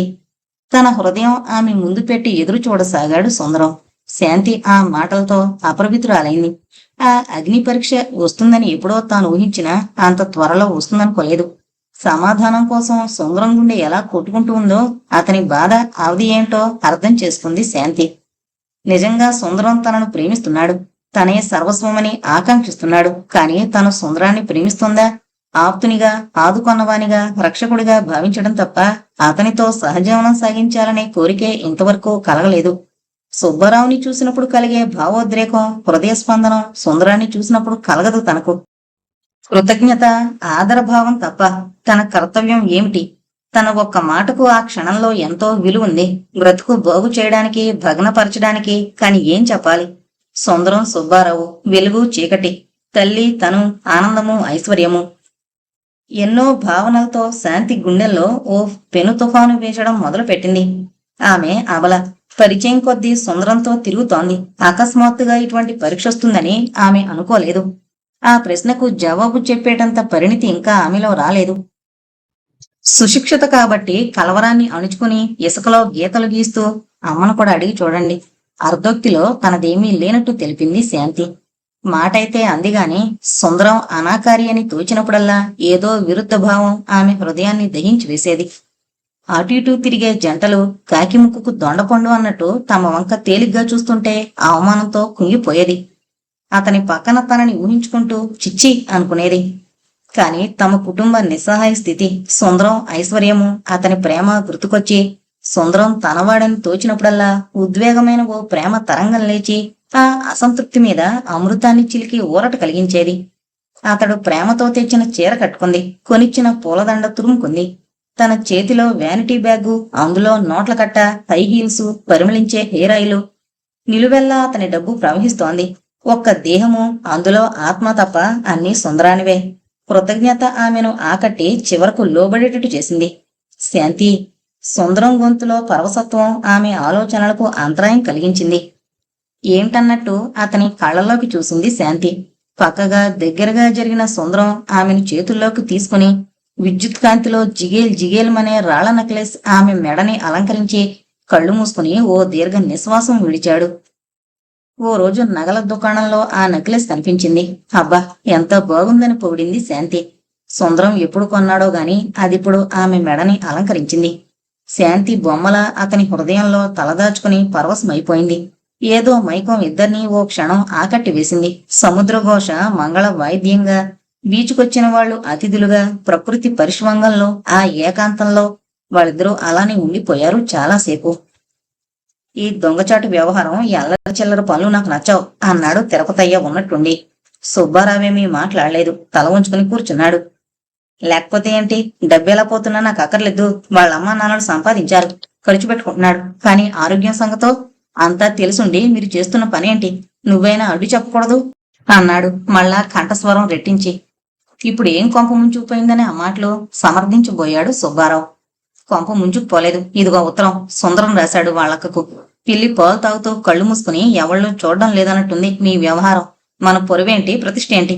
వాళ్ళెవళ్ళో ఏంటో ఏమీ అక్కర్లేదు. ప్రేమ దేనికైనా హద్దు పొద్దు ఉండాలిరా. కోపంగాని ఓ కవర్ విసిరేశాడు సుబ్బారావు మీదకి తిరుపతయ్య. అది సుందరం వాళ్ళక్కకు రాసింది. అందులో శాంతి సంగతి, తన ప్రేమ సంగతి, ఫలానా రోజు వెంకటేశ్వర స్వామి సన్నిధిలో తమ వివాహం సంగతి వచ్చి ఆశీర్వదించమని వివరంగా రాశాడు సుందరం. ఆ ఉత్తరం చదివేసరికి సుబ్బారావులో ఓ అసూయభావం పుట్టి తిరిగి పెద్దదైంది. తన చేతుల్లో నుంచి తన ఆస్తిని ఎవళ్ళో లాక్కుపోతున్నట్టు ఫీల్ అయ్యాడు. తమ మధ్య చిన్నతనం నుండి ఏ అరమరికలు, ఏ రహస్యాలు లేవు. కానీ శాంతి విషయంలో ఎవరికి వాళ్ళు తమ మనోభావాల్ని గుప్తంగానే అట్టే పెట్టుకున్నారు. ఎవరి స్వార్థం వాళ్లలో పనిచేసింది. ఇద్దరిలోనూ అనుమాన ఛాయలున్నా ఎవళ్ళూ బయటపడలేకపోయారు. ఎవరు బయటపడినా ఆ సమస్యకు పరిష్కార మార్గం దొరికేదే. కానీ ప్రేమ, అది గుండెల్లో దాచుకునే ఓ కటిక స్వార్థం. మనుషుల్లో సహజంగా ఉండే అసూయ, ద్వేషాలు సుబ్బారావును కూడా మొదటిసారిగా ఆవహించాయి. తిరుపతయ్య ఆవులిస్తే పేగులు లెక్కబెట్టే రకం. సుబ్బారావు మనోభావాల్ని కనిపెడుతూ, ఇప్పుడేమంటావు? నువ్వు దగ్గరుండి ఇలా గొంతు మీదకు తెచ్చుకోవడంలో అర్థం తెలుస్తూనే ఉంది. మా వాణ్ణి బొమ్మను చేశారా మీరు, బొమ్మను. తప్పంతా నీదే అన్నట్టు ఆరోపించాడు తిరుపతయ్య. సుబ్బారావుకి కోపం వచ్చింది ఆ మాటలకు. తిరుపతయ్య కూడా కావాల్సింది అదే. ఇప్పుడు బాధపడ్డం దేనికి? ముందే ఉండాలరా ఆలోచన. చేతులు కాలిన తర్వాత ఆకులు పట్టుకునేది. మేము తిరిగిన వాళ్ళమేరా, కానీ మరి అంత పిల్ల తరహాగానా? అటు ఇటో తేల్చేద్దాం. కాని పద అంటూ కుర్చీలో నుంచి లేచి వంకెనున్న పైపంచ భుజాన వేసుకున్నాడు తిరుపతయ్య. సుబ్బారావు మాట్లాడకుండా అనుసరించాడు. ఇంటికొచ్చిన సుబ్బారావును తిరుపతయ్యను సాదరంగా ఆహ్వానించి కుశల ప్రశ్నలు అడిగింది లలితమ్మ. ఏంటో నాయనా, నడి సముద్రంలో ఉన్నాం. ఎక్కడి రుణానుబంధమో మరి. ఈ బాబులిద్దరూ ఆదుకోకపోతే ఏమైపోయేవాళ్ళమో. తిరుపతయ్య ఎవరో తెలుసుకుని జరిగిందంతా ఏకరువు పెట్టి ఎంతో కృతజ్ఞత చూపించింది. శాంతి మిమ్మల్ని చూస్తే ఎంత ఆనందిస్తుందో అది ఒట్టి పిచ్చి పిల్ల. అభమో శుభమో తెలియదు. ఇందాక అబ్బాయితో పాటు కారులో వెళ్ళింది. కాసేపు కూర్చున్నారంటే అమ్మాయి వస్తుంది, కిషోరు బళ్ళో నుంచి వస్తాడు అని చెప్పి లోనికి వెళ్ళింది లలితమ్మ. సుబ్బారావుకు ముళ్ల మీద కూర్చున్నట్టుంది ఆ ఇంట్లో. తిరుపతయ్య ఇల్లంతా పరికించి చూశాడు. బీద కొంప. తెలియక మాయలో పడతాం గాని టౌన్లలో ఏముంది, తలుపు బెడుకులు చూసేది, ఉచ్చులో ఇరుక్కునేది. ఈ ముసల్దానికి కావలసింది సుందరం కాదు, వాడి ఆస్తి. ఎలా అయినా వాడిని బుట్టలో వేసుకుని కూతుర్ని కట్టబెట్టాలని చూస్తోంది. ఈ టక్కులు టెక్కులు నా దగ్గర కుదరవు అన్నాడు. సుబ్బారావుకు కష్టం వేసింది లలితమ్మని శాంతిని అలా తేలిగ్గా మాట్లాడినందుకు. మేనర్సు తెలియదు అనుకున్నాడు తనలో. శాంతి సుందరం నుండి విడిపడితే తనదే అవుతుందన్న విద్రోహభావం అతనిలో ప్రవేశించి వింటూ కూర్చున్నాడు మెదలకుండా. లలితమ్మ కాఫీ తెచ్చిచ్చింది ఇద్దరికి. కాఫీ సిప్ చేస్తూ, చూడు చెల్లాయ్, ఈ కాలం కుర్రవాళ్లకు బొత్తిగా ఏమీ తెలీదు. నల్లనవన్నీ నీళ్లు, తెల్లనవన్నీ పోవాలనుకుంటారు. ఉత్త ఉద్రేకం తప్ప వాళ్లలో ఏమీ ఉండదు. నీకన్ని సంగతులు తెలియవు. మా వాడి సంగతే చూడు. అలా జులాయిగా తిరగడం తప్ప ఇన్నేళ్లొచ్చిన బాధ్యత అంటూ ఇంతవరకు ఎరుగడు. వాళ్ల తండ్రి తల్లి ఎంత పరువుగా ప్రతిష్టగా బ్రతికారో వాడికి అక్కర్లేదు. పెద్దవాళ్ళం మనం ఉన్నామని కూడా వాడికి లెక్కలేదు. లేకపోతే చూడు, తిరుపతిలో పెళ్ళట, మేం తరలి రావాలట. వాళ్ళకి రాశాడు ఉత్తరం, ఇదిగో చూడు అని ఉత్తరం లలితమ్మ చేతికిచ్చాడు తిరుపతయ్య. కాఫీ గ్లాసు కింద పెట్టి చుట్టముట్టిస్తూ ఉత్తరం చదువుతోన్న లలితమ్మ ముఖంలో మార్పుల్ని గమనించసాగాడు. సుబ్బారావుకు అసహ్యం వేసింది ఆ కపట నాటకానికి. దాని పర్యవసానం ఎంత దుఃఖంగా పరిణమిస్తుందో లోపల భీతి చెందడం మొదలు పెట్టాడు. ఉత్తరం చదివి లలితమ్మ కిన్నురాలైంది. తనకు తెలియకుండానే జరుగుతున్న సంఘటనలకు, తోసుకొచ్చిన విషమ పరిస్థితులకు సమన్వయం కుదుర్చుకోలేక సతమతం కాసాగింది. చివరకు కూతురి భవిష్యత్తు విషయంలో తన బాధ్యత గుర్తుకొచ్చి, మరి పిల్లల అభిప్రాయం అలా ఉన్నప్పుడు ఆశీర్వదించడమే మిగిలింది అని తన నిశ్చయాన్ని వెల్లడించింది తిరుపతయ్యతో. మీరు అన్నీ విచారించి అంటున్నారా ఆ మాట? వీడన్నా చెప్పచ్చుగా సుందరం ఆరోగ్యం సంగతి. జీవితాలతో చెలగాడ్డం తప్ప ఇన్నేళ్ళొచ్చినా బుద్ధి లేకపోయే. నెత్తి మీదకు తెచ్చుకునేది, చివరకు తల పట్టుకుని కూర్చునేది అని సుబ్బారావు వంక మిరిమిరి చూసి మెల్లగా మొదలు పెట్టాడు తిరుపతయ్య. ఇదిగో చెల్లమ్మ, ఇంతదాకా వచ్చి అసలు విషయం చెప్పక తప్పదు. నువ్వా పిల్లలు గలదానివి. వాళ్ళు పచ్చగా ఉండడమే నీకు కావలసింది. సుందరానికి పెళ్లికి పడదు. వాడు సున్నితంగా పెరుగుతున్న మొక్క. ఏ ఆటుపోట్లకు తట్టుకోలేడు. జబ్బు మనిషి. డాక్టర్లు పరీక్షించి స్త్రీ సాంగత్యం కూడదని నిషేధించారు. పెళ్లి చేసుకుంటే వాడు బ్రతకడు. మరి వాణ్ణి చేసుకుని నీ కూతురు ఎలా సుఖపడుతుందో ఆలోచించు. ప్రమాదం ముంచుకొచ్చేదాకా నాకు తెలియకపాయే. వీళ్లకు యువతల పెద్దవాళ్లున్నారు, మంచి చెడు చూడ్డానికి అనే గమనం కూడా లేదు. ఉత్త తెలివి తక్కువ వాళ్ళు. ఇప్పుడు మాత్రం మించిపోయిందేముంది? ఉన్న సంగతి చెప్పాను. తర్వాత మీ ఇష్టం. నాకు మాత్రం నీ కూతురి భవిష్యత్తు నాశనం కావడం ఇష్టం లేదు అని తేల్చి చెప్పి పైపంచ దులుపుకుని బయటకు వెళ్లిపోయాడు. ఆ మాటలు విన్న లలితమ్మకు కాళ్ళ కింద భూమి కదులుతున్నట్లు అనిపించింది. గుండె మీద ఓ పిడుగుపడి కళ్లకు చీకట్లు కమ్మినట్టే కూలబడిపోయింది. శాంతి భవిష్యత్తుకేమీ భంగం రాదు. నేనున్నానని చెప్పి ఊరడించాలి అనుకున్నాడు సుబ్బారావు. కాని అది సమయం కాదని ఆ దుఃఖితురాల్ని చూడలేక నిశ్శబ్దంగా వాకిట్లోకొచ్చి కాళ్లు తీసుకుపోతున్న వైపు నడిచిపోయాడు సుబ్బారావు. పొద్దుపోయి వచ్చింది శాంతి ఇంటికి. బెడ్ లైట్ తప్ప ఇంట్లో వెలుగే లేదు. కిషోరు నిద్రపోతున్నాడు. రోజు ఎంత పొద్దుపోయినా వరండాలో లైట్ వేసుకుని తల్లి తన కోసం ఎదురు చూస్తుండేది. ఆ రోజు తల్లి జాడలేదు. స్విచ్ వేసి చూసేసరికి తల్లి ఓ మూల ముసుగు వేసుకుని మంచం మీద ముడుచుకుని పడుకునుంది. తల్లిని తట్టిలేపి, ఏమమ్మా, ఒంట్లో బాగుండలేదా అని. నిద్రపోతేగా లేపడానికి. తల్లి గుండెల్లో ఎన్ని తుఫాన్లు రేగుతున్నాయో ఆ అమాయకురాలకేం తెలుసు. సుందరంతో పాటు సినిమాకు వెళ్లాను, పొద్దుపోయింది సంజేషి చెప్తూ దీనంగా అంది శాంతి. వాకిట్లో కారు హారన్ వినిపించేసరికి లలిత మనసులో మంట బయలుదేరింది. సుందరం పేరు వినిపించేసరికి అది ఇంకా ప్రజ్వలించింది. చివ్వున లేచి, పొద్దుపోయేదాకా ఏంటి షికార్లు? సుందరమట సుందరం, హద్దుపద్దు లేకపోతే సరి. ఈడొచ్చిన పిల్లవి, ఓ అదుపు లేదు, అణుకువాలేదు. తయ్యమంటూ బయలుదేరింది ఊరు మీదకి. ఇన్నేళ్ళొచ్చినా సిగ్గు ఎగ్గు లేకపోయే. చిచ్చి, నా కడుపున చెడగొట్టావు, నా కర్మ కొద్దీ దొరికావు. రోగంలో చచ్చానన్నా కాదు అని ఏడుస్తూ కూర్చుంది లలితమ్మ. తనకు ఏడుగడ అవుతుందనుకున్న శాంతి కూతురి భవిష్యత్తు గాలి బుడగలా చితికిపోయేసరికి ఆమె ఆశా సౌదాలు కూలి ఎక్కడలేని చికాకు, అసహనం, కోపం హృదయంలో విజృంభించి నానా మాటలు అంది కూతుర్ని. తల్లి మాటలు విని నిర్విణ్యురాలైంది శాంతి. సుందరం సంగతి చెప్పాలని ఎంతో హుషారుగా వచ్చింది ఇంటికి. ఆ ఆనందమంతా క్షణంలో ఎగిరిపోయి అనంత దుఃఖం ఆవరించింది. గబగబా ఇంట్లోకి పోయి పరుపు మీద బోర్లా పడి బౌరుమని ఏడ్చింది. కూతురు వెక్కి వెక్కి ఏడవడం విని లలితమ్మ కోపం కొంచెం తగ్గింది. ఎంతైనా కన్న కడుపు. కోపం తగ్గిన కొద్దీ జాలి ఆక్రమించింది ఆ స్థానంలో. తొందరపడినందుకు తనను తాను తిట్టుకుంటూ శాంతి పక్కనే కూర్చుని తల నిమురుతూ, అయిందేదో అయింది, ఇక సుందరాన్ని మరిచిపో. ఇందాక వాళ్ళ బావొచ్చిపోయాడు, అతనికి మనకు కుదరదు.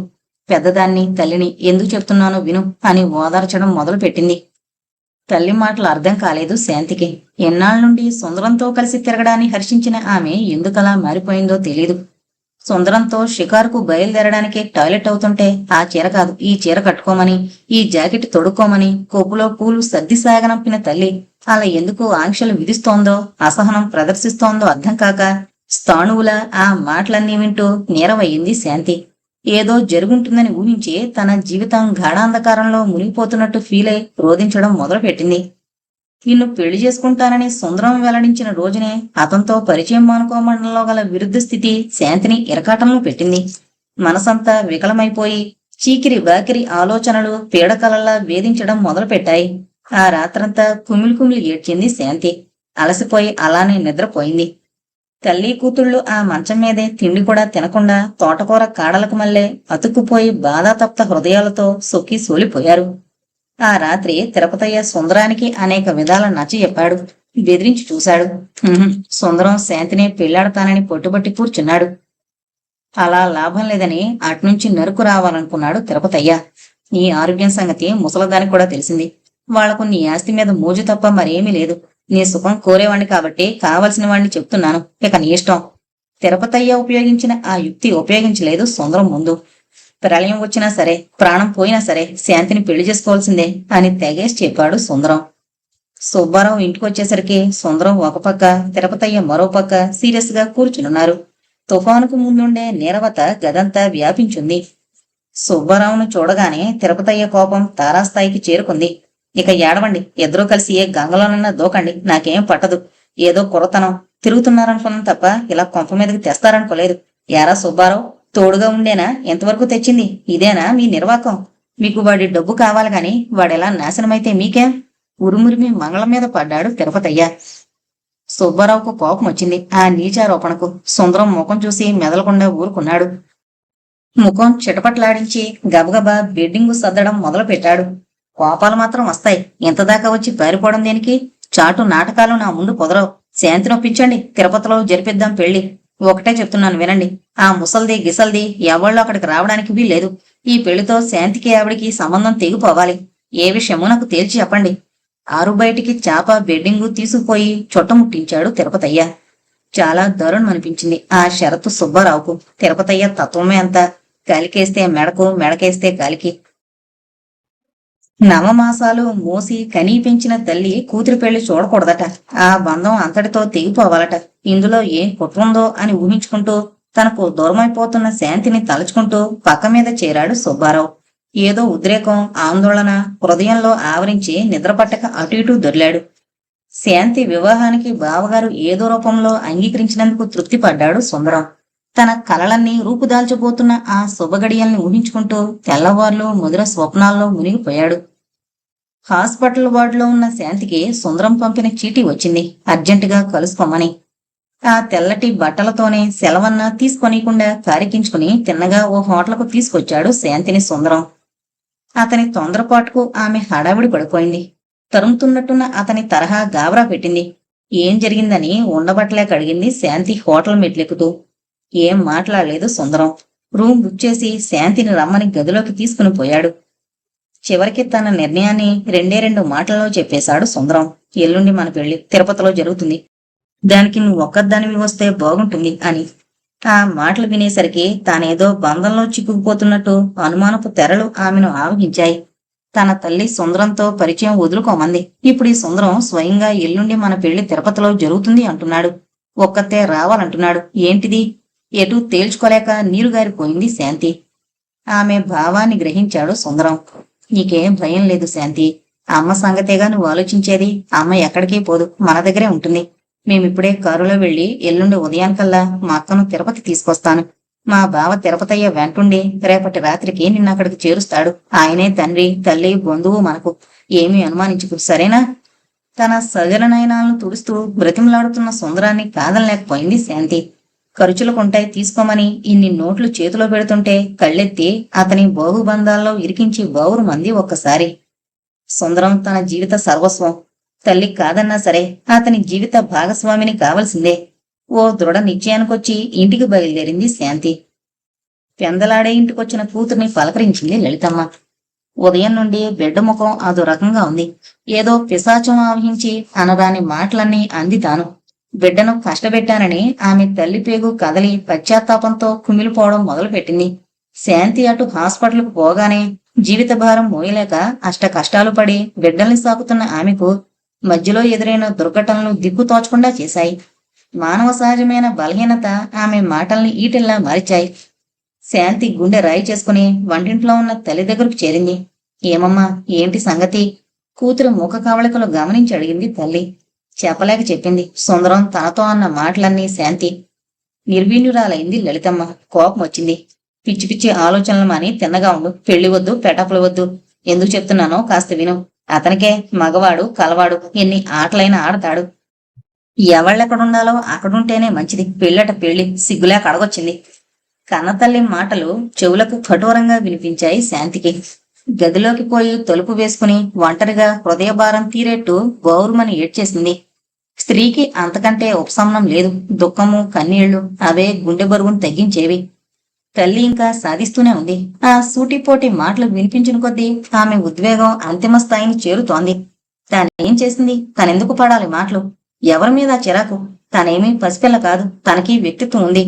బంధమైతే తెంచుకోమంది. పొందిన సాయమంతానో, తిని జీర్ణించుకున్నదంతానో, సుందరం డబ్బుతో కొన్న ఆ చీరలు ఎన్నో, మెళ్ళో ప్రేమ ముద్రగా వేసిన ఆ నెక్లెసో, కిషోర్ చదువుకు కాన్వెంట్లో పడుతున్న డబ్బో, వాటి సంగతి ఎత్తదు తల్లి. ఆ రుణం ఎలా తీరుతుంది?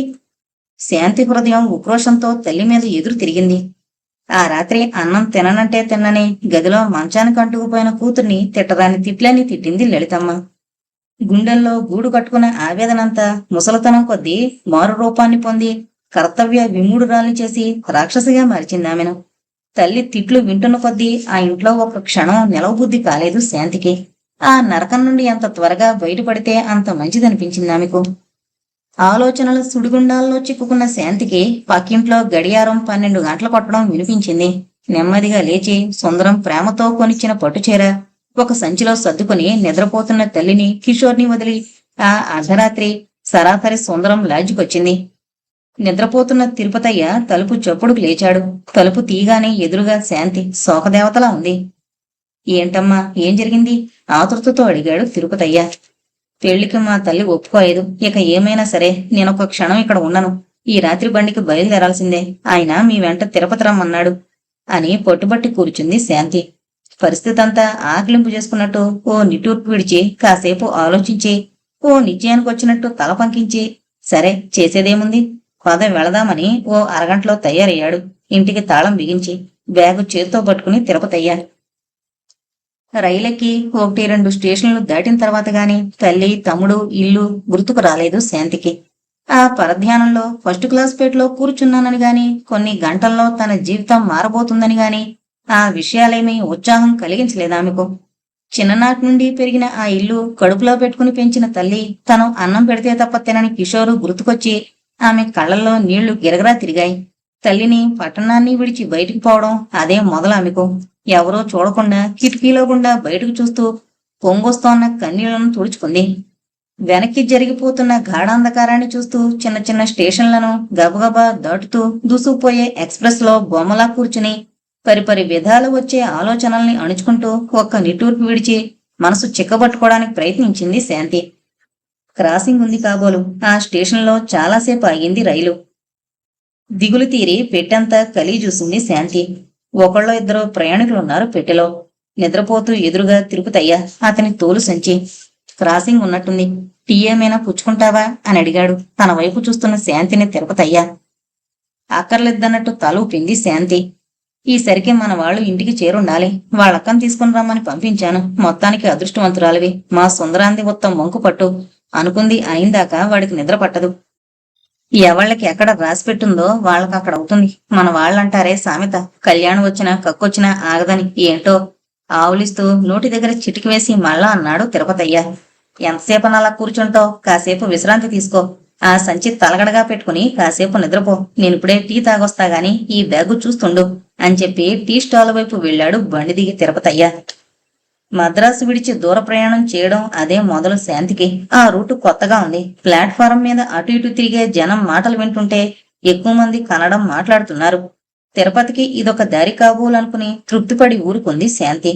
ఆ ఫస్ట్ క్లాస్ పెట్టెలోకి మరో జుట్టొచ్చింది. కొత్తగా పెళ్ళైంది కాబోలు చిలక గోరింకల్లా ఉన్నారు. అర్ధరాత్రైనా వయసులో వయసులో వాళ్లే. వాళ్ళది అదో ప్రపంచం. టీ టీ, కాఫీ కాఫీ, దూరంగా కేక వినిపిస్తోంది. వాకిటి దాకా వెళ్లి అటు ఇటు సందడిగా తిరిగే జనాన్ని చూడబుద్దయింది శాంతికి.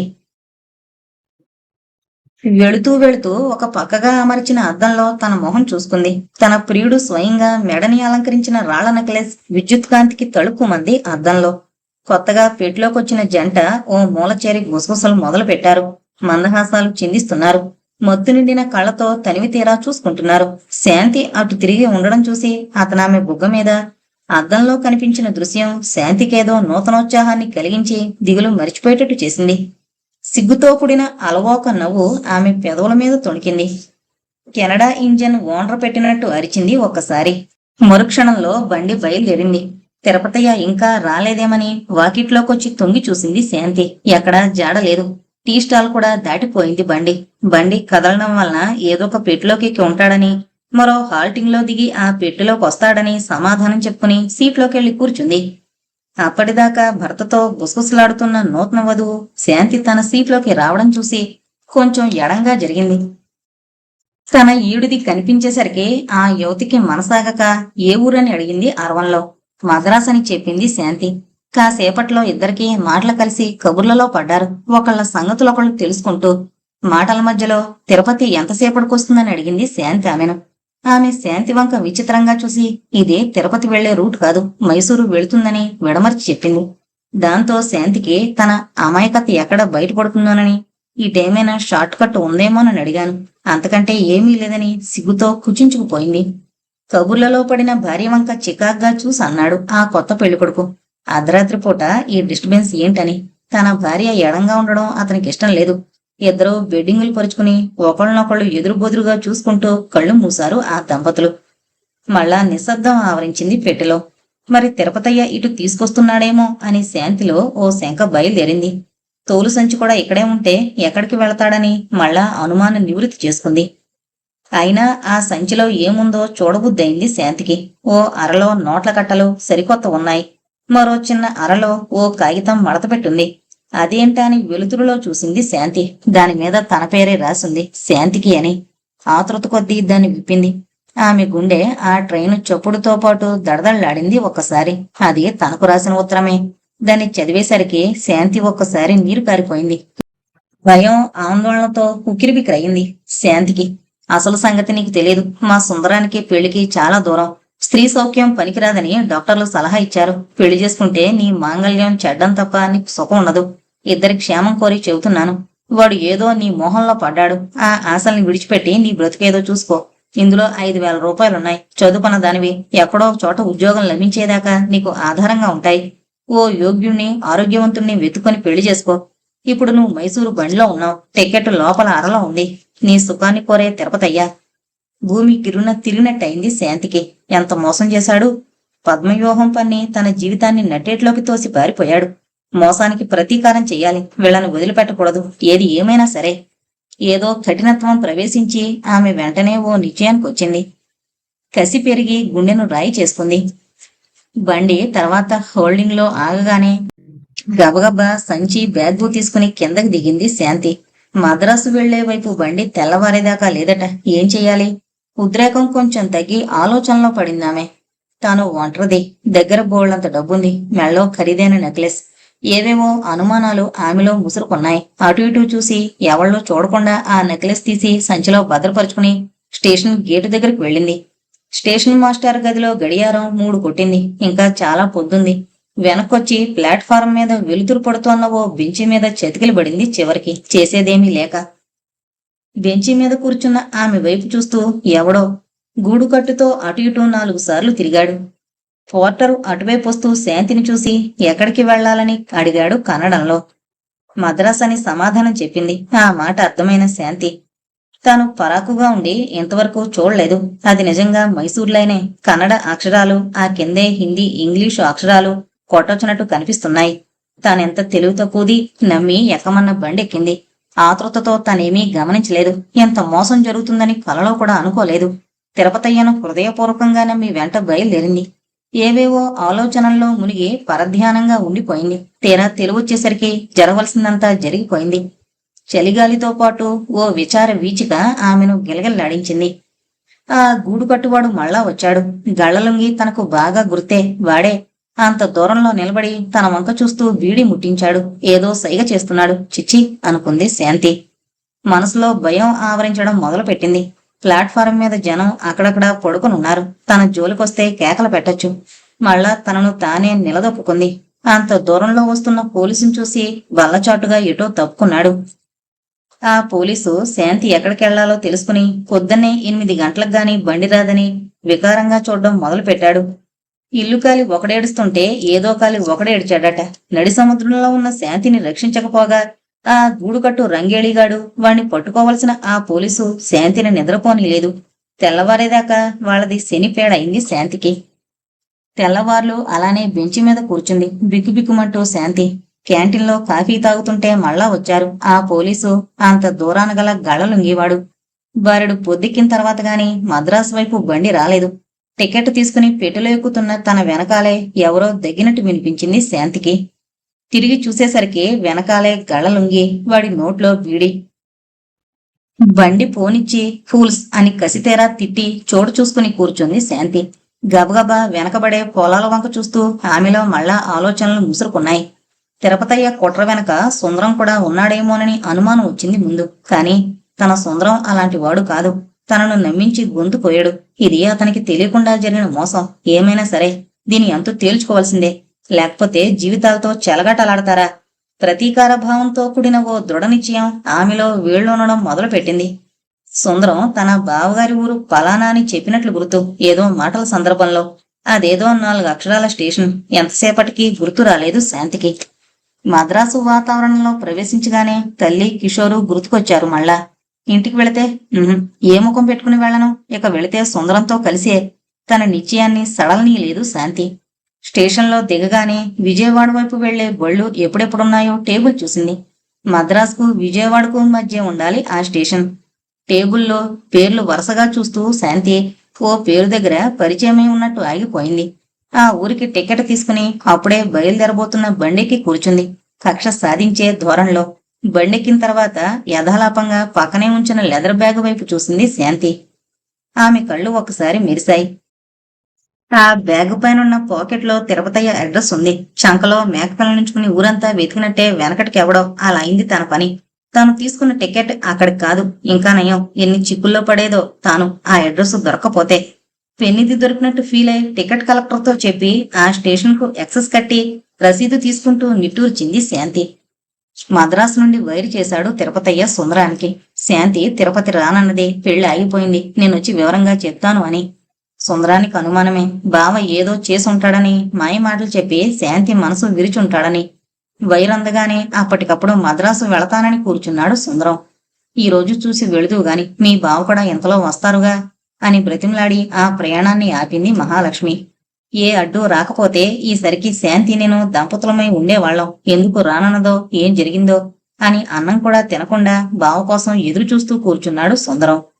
తమ్ముడంటే మహాలక్ష్మికి ఎంతో ప్రేమ. ఒక్కగానొక్క తోడబుట్టినవాడు. వాడి మంచి చెడు చూసే బాధ్యత తన మీద ఉంది. వచ్చినవాడు ఊరికే రాక పెద్ద సమస్య నెత్తిన పెట్టుకుని వచ్చాడు. తమ్ముడు పెళ్లి చేసుకోవాలనుకుంటే కో అంటే 1,000,000 మంది కలవాళ్లు, పేరు ప్రతిష్టలు కలవాళ్లు. ఎవరో ఊరు పేరు లేని దాన్ని చేసుకోవడం వాడికేం కర్మ? తమ్ముడి తరహా మహాలక్ష్మికి మొదట నచ్చలేదు. కానీ సుందరం తను పట్టిన కుందేలకి 3 కాళ్లంటూ కూర్చున్నాడు. ఇక మహాలక్ష్మికి తల ఊపక తప్పలేదు. ప్రయాణ సన్నాహాల్లో ఉండగా అంతలో ఆ వైరొచ్చింది పెళ్లి ఆగిపోయిందని. తిరుపతి వచ్చేసరికి అలా తలో మూలా కూర్చుని ఎవరి విచారాల్లో వాళ్ళు మునుగున్నారు.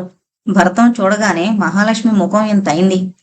ఏమైంది, ఏం జరిగిందని ఆతృతతో అడిగింది. భర్తను అంత దూరాన ఉండగానే ఉసూరంటూ కూర్చున్నాడు తిరుపతయ్య చెమట తుడుచుకుంటూ. వీళ్ళొక పని చేస్తారా? నేను నెత్తి నోరు కొట్టుకుని మొదటి నుండి ముత్తుకుంటూనే ఉన్నాను. వాళ్లకు డబ్బు కావాలి గాని పెళ్ళెందుకు? మన సాంప్రదాయానికి, వంశ గౌరవానికి, ప్రతిష్టకు తెగింది కాదంటే విన్నారు. అందుకనే కులమేమిటో, గోత్రమేమిటో, మంచేంటో, చెడేంటో చూసి మరీ దిగమన్నారు ఇటువంటి వ్యవహారాల్లో. శాంతి కోసం వెళ్ళగానే ఆ ముసల్ది ఆకాశం ఎత్తున లేచింది. నానా మాటలు అంది. ఆవిడకు సుందరం సంగతి ఎవరు చెప్పారో? ఆ రోగిష్టికి నా కూతుర్నిస్తానా? మీరంతా కలిసి నా పిల్ల గుంతుకొస్తారా? మాయమాటలు చెప్పి మోసగిస్తారా? పెద్ద మనుషులనుకుని వాకిట్లో అడుగు పెట్టనిచ్చాను గాని ఇలా కొంప ముంచుతారని తెలిస్తే అట్నుంచటే సాగనంపేదాన్ని. ఇలా ఎన్నెన్ని కూసిందో లెక్కలేదు. సుందరాన్ని చూసి ఊరుకున్నాను గాని అటువంటి మాటలు నా జన్మలో పడలేదు. ఎక్కడిదాకా వచ్చి తేల్చుకోకపోవడం ఏంటని శాంతినే పిలిచి నీ సంగతేంటి, వస్తావా రావా అని అడిగాను. ఆ మాయలాడి వస్తుంది. ఆవిడికి కావలసింది సుందరం డబ్బు గాని పెళ్లి కాదు, పెటాకులు కాదు.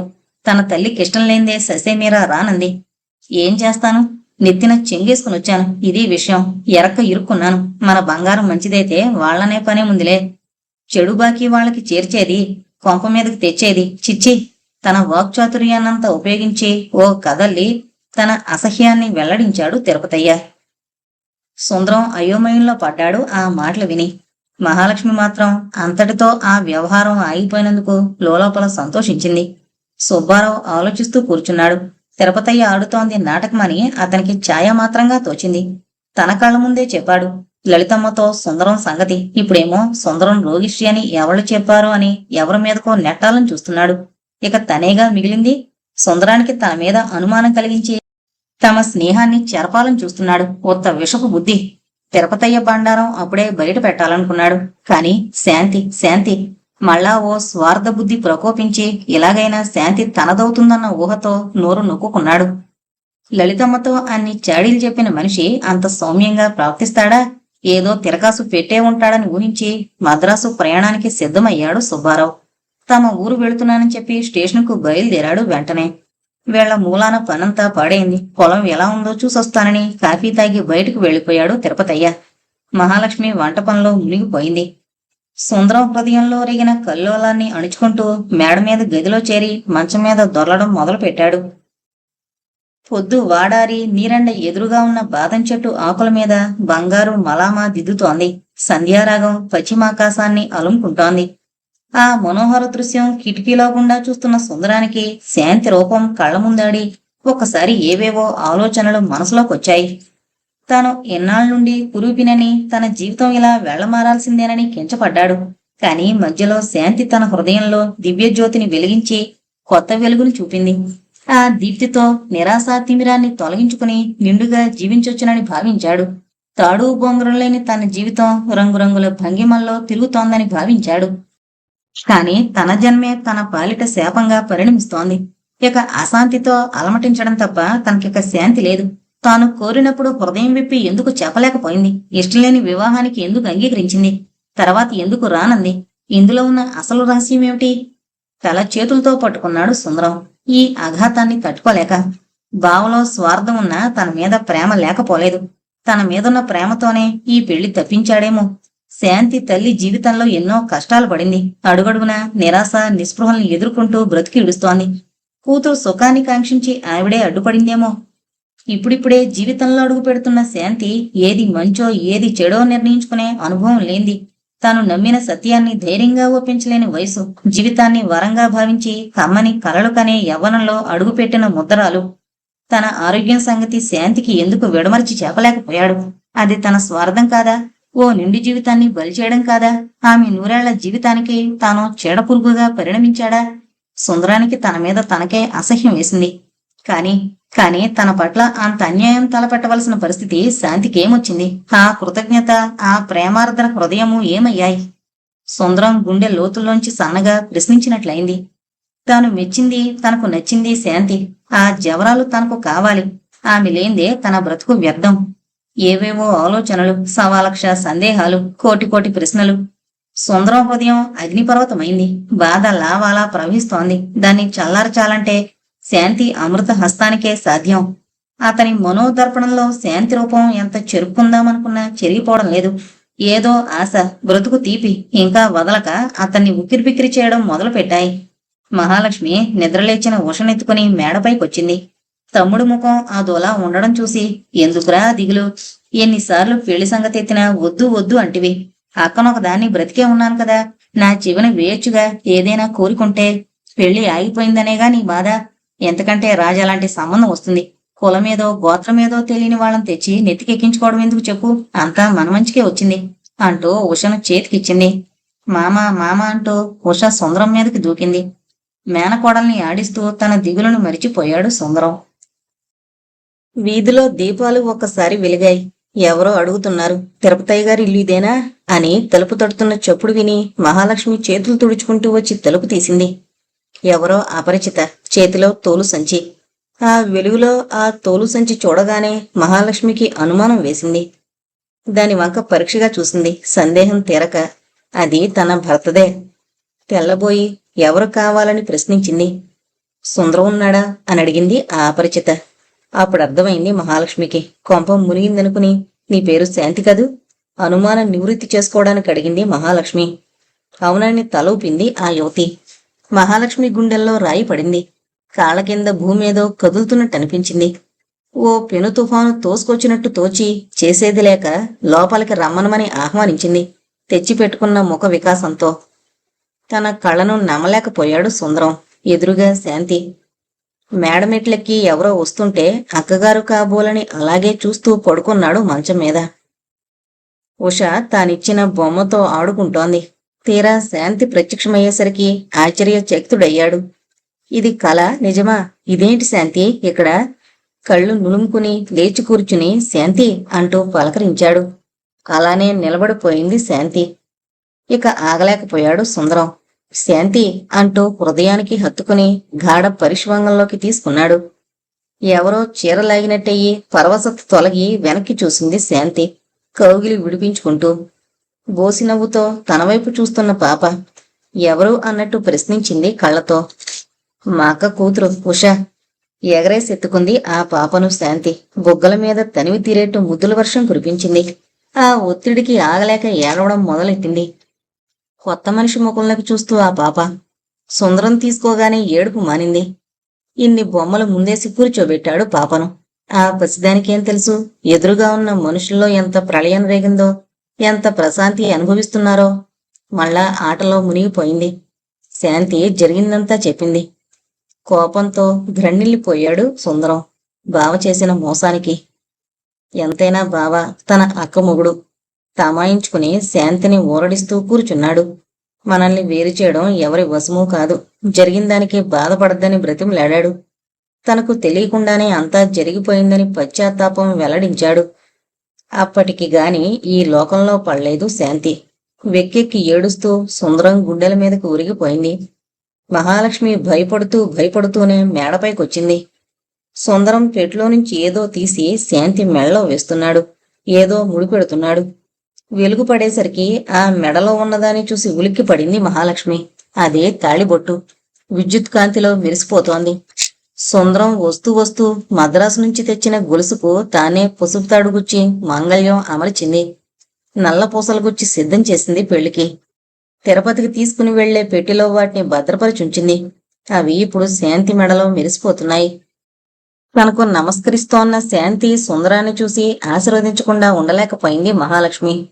ఆ తుఫాను అలా పరిష్కారమైనందుకు గుండె బరువు తీరి ఆమెలో ఉపశాంతి కలిగి గాఢ విశ్వాసం విడిచింది. పొద్దుపోయి ఇంటికొచ్చాడు తిరుపతయ్య పొలం నుంచి. మహాలక్ష్మి మేల్కొనే ఉంది.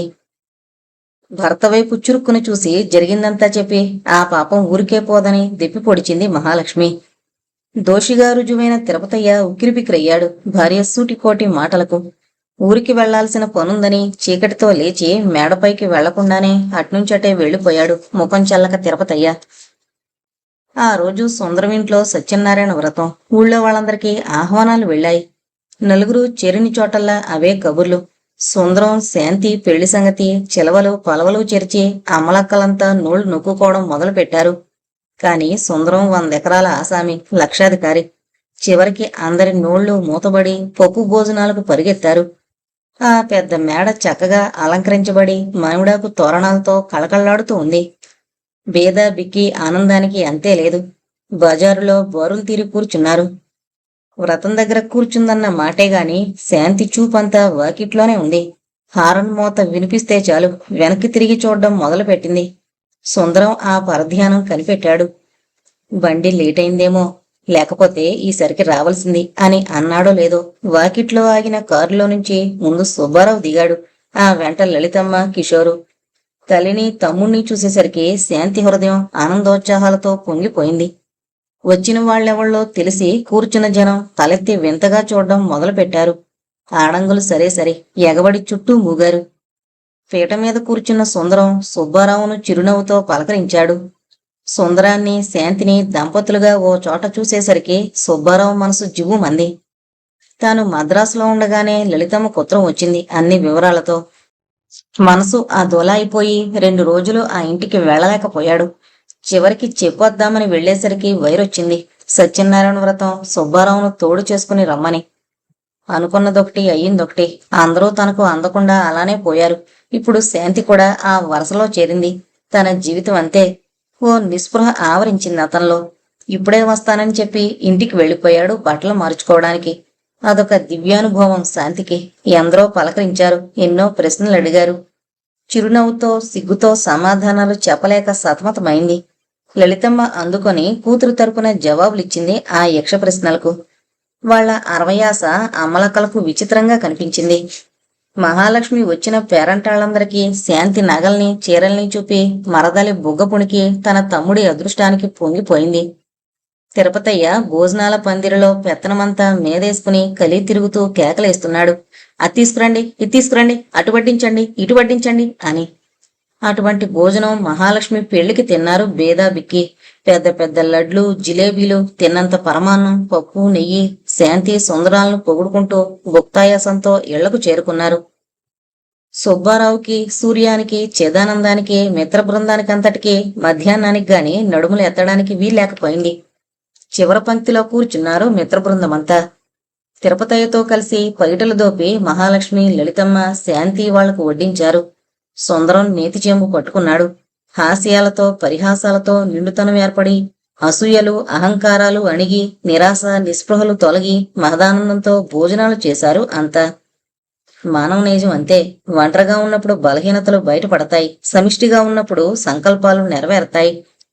ఆ పెద్ద మేడలో తను, సుందరం చిరునవ్వులు చిందించే ఉష, తల్లి, తమ్ముడు, కాలక్షేపానికి తరచుగా వచ్చే సుబ్బారావు, కాలు కింద పెట్టనీయకుండా ఎదురెదురుగా అందించే మహాలక్ష్మి, పిలిస్తే పలికే పనివాళ్లు. ఆ 4 రోజులు శాంతికి ఓ దివ్యలోకంలో ఉన్నట్టనిపించింది. పని ఒత్తిడిగా ఉందని మహాలక్ష్మిని తీసుకుని వాళ్ల ఊరు వెళ్లిపోయాడు తిరుపతయ్య. కిషోర్ చదువు పాడవుతుందని ఆ మరనాడే లలితమ్మ ప్రయాణం కట్టింది. కాన్వెంట్లో చదువు పూర్తి కాగానే కిషోర్ని ఇక్కడే హైస్కూల్లో చేర్పించొచ్చని చెప్పి ఇన్ని పచ్చనోట్లు లలితమ్మ చేతిలో పెట్టాడు సుందరం. వాళ్లను కారులో తీసుకుని శాంతి, సుందరం స్టేషన్ దాకా వెళ్లారు. రైలు సాగిపోతుంటే శాంతి కళ్ళు జలపూరితాలయ్యాయి. వియోగ బాధతో తల్లి కూతుళ్ళిద్దరూ కుమిలిపోయారు. కిషోర్ అంత దూరం వెళ్లేదాకా చెయ్యి ఊపుతూనే ఉన్నాడు.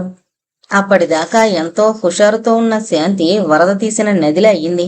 ఆమె హృదయంలో శూన్య భావమేదో నిండుకుంది. ధైర్యం సడలి ఆ నదిలా కన్నీరు కార్చింది. ఆత్మీయుల నుండి విడిపడేటప్పుడు ఎవరికైనా అంతే. మమతాబంధం రక్తంలో ఉద్వేగం తెస్తుంది. అంతర్హితమైన అనురాగం పైకి పొంగి వెల్లువై ప్రవహిస్తుంది. కాని కాలానికి అది పట్టదు. అది నడుస్తూనే ఉంటుంది. సుఖాన్ని, దుఃఖాన్ని, ఆవేదనని అన్నింటినీ తనలో కలుపుకొని గిర్రున తిరుగుతుంది. భార్య కోరికల్ని ఆమె కళ్ళల్లోనే చదివి ఆమె జీవితాన్ని స్వర్గధామం చేయడానికి అనుక్షణం ప్రయత్నించాడు సుందరం. ఆమె చేసిన త్యాగం, చూపిన ఔదార్యం అడుగడుగునా అతనికి గుర్తుకొచ్చాయి. అంతవరకు సామాన్య జీవితం గడిపిన శాంతి సుందరం అనురాగ ప్రవాహంలో ఐశ్వర్యం వలన కలిగే అన్ని సుఖాలు అనుభవిస్తూ తేలిపోసాగింది. వరద వేగంలా ఉంది సుందరం ప్రేమ. ఆ ఉధృతంలో తాను ఎక్కడ తేలుతుందో ఒంటరిగా ఉన్నప్పుడు ఓ అనుమాన వీచుకుతో ఉనికిపోయేది. కాని మరనాడు సుందరం కొత్త అందంతో కనిపించేవాడు. ఆ అందం కళ్లకు కనిపించింది, మానసికమైంది. తరచూ సుందరం, శాంతి, సుబ్బారావు బస్తీలో సినిమాలకు వెళ్లేవాళ్లు. సుబ్బారావే డ్రైవ్ చేసేవాడు. వెనక కూర్చున్న సుందరం స్థానంలో తనను ఊహించుకుని శాంతి రూపాన్ని అద్దంలో చూసేవాడు. గుండె కలుక్కుమనేది. కాని శాంతి భర్త పక్కన ప్రశాంతంగా కనిపించేది. ఆ మరుక్షణంలో మనసులో నుండి ఆ భావం మాయమై తేటపడేవాడు సుబ్బారావు. అతనికి కాలం గడిచిన కొద్దీ సుందరం మీద నమ్రభావం ఏర్పడింది. సుందరానికి ఈర్ష లేదు, అహం లేదు, అతిశయం లేదు. పెళ్లి కాకముందు తమ మధ్య ఏ మైత్రి, ఆత్మీయత ఉండేదో వాటినే పెళ్లైన తర్వాత కూడా నిలిపాడు సుందరం. ఆ మహోన్నత భావానికి, ఆత్మౌన్నత్యానికి సుబ్బారావు లొంగిపోయాడు. వెలుగు నీడల్లా ఇంతవరకు ఇద్దరూ జీవించారు. పరస్పరం కష్టసుఖాలు పంచుకున్నారు. ఒకరి కోసం ఒకరు ఏదైనా చేయగలరు. లోకులు రకరకాలుగా అనుకునేవారు. చివరకు సుందరం ఇంటికి తరచుగా వెళ్లే సుబ్బారావును తల్లిదండ్రులు కూడా అనుమానించారు. తమ్ముడు చెడిపోతున్నాడు, పిల్ల త్వరగా పెద్దదైతే బాగుండు అనుకునేది సుబ్బారావు పెద్దక్క. ఆమె మాటలే ఇల్లంతా పాకి కాలం గడిచిన కొద్దీ అలవాటైపోయారు. అటువంటి మాటలు సుందరానికి, సుబ్బారావుకి కొత్త కాదు. చిన్నతనం నుండి తిట్ల మధ్య పెరిగారు. అవే ఆశిస్సులుగా బాల్యమంతా గడిపారు. చిన్నప్పుడు దగ్గరే అనేవాళ్లు, ఇప్పుడు తమను చూడగానే ఆపేస్తారు, అంతే తేడా. వాళ్ల మైత్రిని చూసి కొత్తగా వచ్చిన శాంతి కూడా విస్తుపోయింది. అందుకనే అంది తన తల్లి వాళ్లను చూసిన కొత్తలో రామలక్ష్మణుల్లా ఉన్నారని. వాళ్లతో పాటు మానసికంగా పెరిగి ఏ తడబాటు లేకుండా సంచరించింది శాంతి. లోకానికి అనుమాన పిశాచం ఆవరించిన వాళ్ల ముగ్గురులోనూ ఆ నీడే సోకలేదు. దానికి కారణం సుందరం, అతని హృదయం. భర్త మనసు గుర్తించి పొంగిపోయింది శాంతి. రాత్రి 10 గంటలయింది. వెన్నెల్లో ప్రకృతి వెండిలా మెరుస్తోంది. సన్నజాజులు అరవించుకుని తమ సౌరభాన్ని గాలి అలల్లో కలుపుతున్నాయి. చెట్ల ఆకులు వెన్నెల తళుకుల్ని నింపుకుంటూ కదులుతున్నాయి. మధ్య మధ్య మబ్బు కన్నెలు చందమామను ముట్టడిస్తున్నాయి. వాటితో దాగుడు మూతలాడుతున్నాడు చంద్రుడు. సామాన్యుని ఆశల నక్షత్రాలు అక్కడక్కడా మెరుస్తున్నాయి. అప్పుడే స్టేషన్ విడిచిపెట్టిన రైలు కోత దూరంగా వినిపిస్తోంది. సుందరం శాంతికై ఎదురు చూస్తూ ఏదో పుస్తకం పేజీలు తిరగేస్తున్నాడు. శాంతి పాల సముద్రంలో ఉద్భవించిన లక్ష్మిలా సాక్షాత్కరించింది వాకిట్లో. సుందరం ఆమె కేసి విద్యమేష దృష్టితో చూశాడు. శాంతి కళ్ళల్లో వెన్నెల జల్లులు జురుకుంటున్నాడు. శాంతి సిగ్గుతో కళ్ళు మూసుకుంది. సుందరం మనసు ఎక్కడెక్కడో విహరించి క్రమంగా ఈ లోకంలోకి చేరింది. ఏంటా సమాధి? శాంతి ప్రశ్నించింది. శాంతి ఆరాధన సమాధి. ఎదురుగా ఉండగా ఆరాధనెందుకు? అప్పటిదాకా వియోగం అనుభవించి పోపలేక. గోముగా నవ్వింది శాంతి. కోటి వెన్నెలలు విరిసి సుందరం యవ్వనం పరవళ్లు తొక్కింది. చిన్న రిక్వెస్ట్ అడగమంటారా? నిస్సందేహంగా. ఒక్కసారి వెన్నెల రాత్రి ఇద్దరం కలిసి మెరీనాలో తిరగాలనుంది. అంతకంటేనా? అలాగే వెళదాం. నువ్వు అడగాలే కాని సముద్రంలో దూకి వెన్నెల నిచ్చెనెక్కి చంద్రుడి దగ్గరికైనా వస్తాను. గెడ్డ కట్టుకున్న జీవితం కన్నా సెలయేరులా పారే జీవితం అంటేనే నాకెంతో ఇష్టం. బతుకున్నంతకాలం జీవితాన్ని అనుభవించాలి. చీకులతో చింతలతో నిత్యం చచ్చేవాళ్ళని చూస్తే నాకు అసహ్యం. సుబ్బారావుకు కబురు పెడదాం, రేపే ప్రయాణం, సరేనా అన్నట్లు చూశాడు సుందరం. పాలు తాగి మరీ పవళించండి స్వామి. శాంతి ఆనందంతో ఫ్లాస్కు మూత తీస్తోంది. అబ్బా, గుండెల్లో నొప్పొస్తోంది. చేతులతో గుండెలు అదుముకుంటూ సుందరం వెలితిరుగుతున్నాడు. శాంతి దెబ్బతిన్న లేడిలా అదిరిపడి భర్తను చేతుల్లోకి తీసుకుని గుండె నిమరడం మొదలుపెట్టింది. జీతగాన్ని కేకేసి సుబ్బారావు కోసం కబురు పెట్టింది అప్పటికప్పుడు. ఉన్నట్టుండి బొళ్ళును రక్తం కక్కుకున్నాడు సుందరం. శాంతి గుండెల మీద పిడుగు పడినట్టయింది. భర్త బెడ్ మీద తన్నుకుంటుంటే గాలిలో మొక్కలా తలడిల్లిపోయింది. తన మాంగల్యం నిలబెట్టమని దేవుడిని మోగగా మొరపెట్టుకుంది. భర్త దగ్గర కూర్చుని నర్సుగా తాను పొందిన శిక్షణను సార్థకం చేసుకోవడం మొదలుపెట్టింది. కబురు తెలిసిన సుబ్బారావు ఆదరాబాదరా వచ్చాడు. మిత్రుడి స్థితి చూసి వెంటనే కింద దిగి కారు బయటకు తీశాడు. ఇద్దరూ సుందరాన్ని తీసుకుని దగ్గరలో ఉన్న టౌన్కు వెళ్లి హాస్పిటల్లో జాయిన్ చేశారు. సుబ్బారావును చాటుకు పిలిచి చెప్పాడు డాక్టర్. లాభం లేదు, కేసు సీరియస్ గా ఉంది, 1-2 రోజులుంటాడేమో అని. చుట్టాలందరికీ కబుర్లు వెళ్ళాయి. ఆతృతతో తరలొచ్చారంతా చివరి చూపు అందుకోవడానికి. మహాలక్ష్మి గేట్లో కారు దిగి అక్కడ్నుండే ఏడుస్తూ వచ్చింది. ఆడబిడ్డను చూడగానే శాంతిలో దుఃఖం పొర్లుకునొచ్చింది. ఒక్కసారి బోరుమంది. చూడ్డానికొచ్చిన వాళ్లంతా తలోపక్క దుఃఖించడం మొదలుపెట్టారు. ఆ హాస్పిటల్ అంతా దుఃఖసాగరపు ఘోషలో మారుమ్రోగింది ఒక్కసారి. సుందరానికి స్పృహే లేదు. మాగన్నుగా పడి నిశ్చేతనంగా పడున్నాడు బెడ్ మీద. ఆ మరనాటికి కొంచెం స్పృహొచ్చింది. దగ్గరలో కూర్చున్న శాంతి వైపు కాంతిహీనంగా చూస్తూ ఏదో గుణిగాడు. గుండెల్ని సవరిస్తోన్న శాంతి చేతిని అలాగే మెల్లగా అందుకున్నాడు. మళ్ళా దగ్గుతరొచ్చింది. కాళ్ళు చేతులు తన్నుకుంటూ భళ్ళును రక్తం కక్కుకున్నాడు. కళ్ళు బైర్లు కమ్మిపోయాయి శాంతికి ఆ భయంకర దృశ్యం చూసి. ఓ వెర్రికేక వేసి తెలివి తప్పి పడిపోయింది. బంధువులు ఆత్మీయులు చూడ్డానికొచ్చిన వాళ్లంతా ఒక్కసారి బావురుమన్నారు. మళ్ళా నిద్రుకెక్కాడు సుందరం. శాంతి నూతిలో నుంచి గొంతుకు వినిపించింది. అంతే, చివరి మెరుపు మెరిసి జీవన దీపకళిక ఆరిపోయింది. ప్రాణవిహంగం ఎగిరిపోయింది. ఒకటే దుఃఖ ఘోష. సుఖం దుఃఖం ఎన్నాళ్ళు, అంతా 3 నాళ్ల ముచ్చట. శాంతి జీవితాన్ని కారు చీకటి ఆవరించింది. శాంతికి చాలాసేపటికి స్పృహొచ్చింది. కళ్ళు తెరచి చూసేటప్పటికీ ఎదురుగా నర్సు, డాక్టరు, సుబ్బారావు, తిరుపతయ్య ఎవరెవరో అస్పష్టంగా కనిపించారు. సుడులు తిరిగిపోయాయి చూపులు. మళ్ళా తెలివి తప్పింది. అప్పుడే వచ్చిన బండి దిగి లలితమ్మ, కిషోర్ వచ్చారు కబురంది. కూతురు మీద పడి గోలు గోలని ఏడ్చింది ఆ కన్న తల్లి. కూతురి జీవితంలో ఇంత త్వరలో కారు చీకటి కమ్ముకుంటుందనుకోలేదామె. ఆశాజ్యోతి మెరిసినట్టు మెరిసి ఆరిపోయింది. జీవితాన్ని కొల్లగొట్టుకుపోయింది. అంతా శూన్యాన్ని నింపింది. చివరి చూపులైపోయి సుందరాన్ని బయటకు తెచ్చారు. హాస్పిటల్ ఆవరణంతా ఏడుపులతో పెడబొబ్బలతో ఒకటే దుఃఖ ఘోష, ఒకటే ప్రళయ ఘోష. ఎవరు తీరుస్తారా దుఃఖాన్ని? ఒక్క కాలం తప్ప. తిరుపతయ్య, మహాలక్ష్మి శాంతి ఆరోగ్య విషయంలో అతి శ్రద్ధ తీసుకున్నారు. పలకరించడానికి పరిచేస్తులు వచ్చినప్పుడంతా శాంతికి ఫిట్ వచ్చేది. గిలగిల్లాడిపోయేది. దగ్గరే ఉన్న లలితమ్మ దుస్థితి చూసి కన్నీరు కారిచేది. రాత్రింబవళ్లు అలానే కూర్చుని శూన్యంలో చూసేది. డాక్టర్ పూర్తి విశ్రాంతి అవసరమని చెప్పాడు. ఎవరైనా వస్తే వాకిటి దగ్గరే సమాధానం చెప్పి సాగనంపడం మొదలెట్టారు తిరుపతయ్య, మహాలక్ష్మి. శాంతి కోలుకునేటప్పటికీ, మనిషిగా మారేటప్పటికీ 1 రోజులు పట్టింది. సుందరాన్ని రక్షించమని హాస్పిటల్కి వెళ్లిన శాంతి సర్వస్వం కోల్పోయి నిర్జీవంగా మూడులా ఇంటికి తిరిగొచ్చింది. కూతుర్ని మద్రాసు తీసుకుపోతానంటూ కూర్చుంది లలితమ్మ. మహాలక్ష్మి ఒప్పుకోలేదు. చేసేది లేక కిషోర్ను తీసుకుని బయలుదేరిందామె. వెళుతున్న తల్లిని కౌగిలించుకుని బావురుమంది శాంతి. ఆ తల్లి కూతుళ్ల దుఃఖం చూసి అక్కడున్న వాళ్లంతా కంటతడి పెట్టారు. అంతా అయిపోయింది. ఎవరి దారిన వాళ్లు వెళ్లిపోయారు. తనకేం మిగిలింది? ఏమీ లేదు. శాంతిలో నిరాశ, నిస్పృహ వేళ్లు దన్నుకొని నీరవైపోయింది. ఆ పిచ్చి చూపులు అదో మాలోకంలో విహరించుతుండేది శాంతి. కుదుటపడ్డం అసంభవం అనుకున్నారు శాంతిని చూసిన వాళ్లంతా. కాని తిరుపతయ్య వరసకి అన్నగా భార్యతో పిల్లలతో శాంతి సంరక్షణకు అక్కడే నిలిచిపోయాడు. సుబ్బారావు రోజూ వచ్చి మంచి చెడు కనుక్కుని వెళ్లేవాడు. ఆ పెద్ద మేడ ఓ 1 రోజుల ముందు ఓ ఆనందధామం. ఇప్పుడు పీడకలలకు చిహ్నం. తీవ్ర దుఃఖాన్ని రేపే చీకటి గుహ. కాళరాక్షసి కఠోర హోంకారానికి పునాదులు కదిలిన ఓ అభాగ్య మందిరం. మహాలక్ష్మి పరిచర్యలతో, ఆదరణతో ఆడతోడు దొరికినట్టయి శాంతి హృదయానికి కొంత ఊరట లభించింది. తిరుపతయ్య ఇంటి పెత్తనమంతా మీదేసుకున్నాడు. బావమరిది వ్యవహారాలన్నింటినీ 1 రోజుల్లో అదుపులోకి తెచ్చాడు. 100 ఎకరాల సుక్షేత్రమైన మాగాణి, 30,000 బ్యాంక్ అకౌంటు, ఇనపెట్టి తాళం చెవి సురక్షితంగా తిరుపతయ్య బుడ్లోకొచ్చింది. స్వంత ఊళ్ళో పొలం కౌలుకిచ్చి శాంతి సంరక్షణకు నడుం కట్టాడు తిరుపతయ్య. మహాలక్ష్మి ఇంకా చొరవ చూపింది.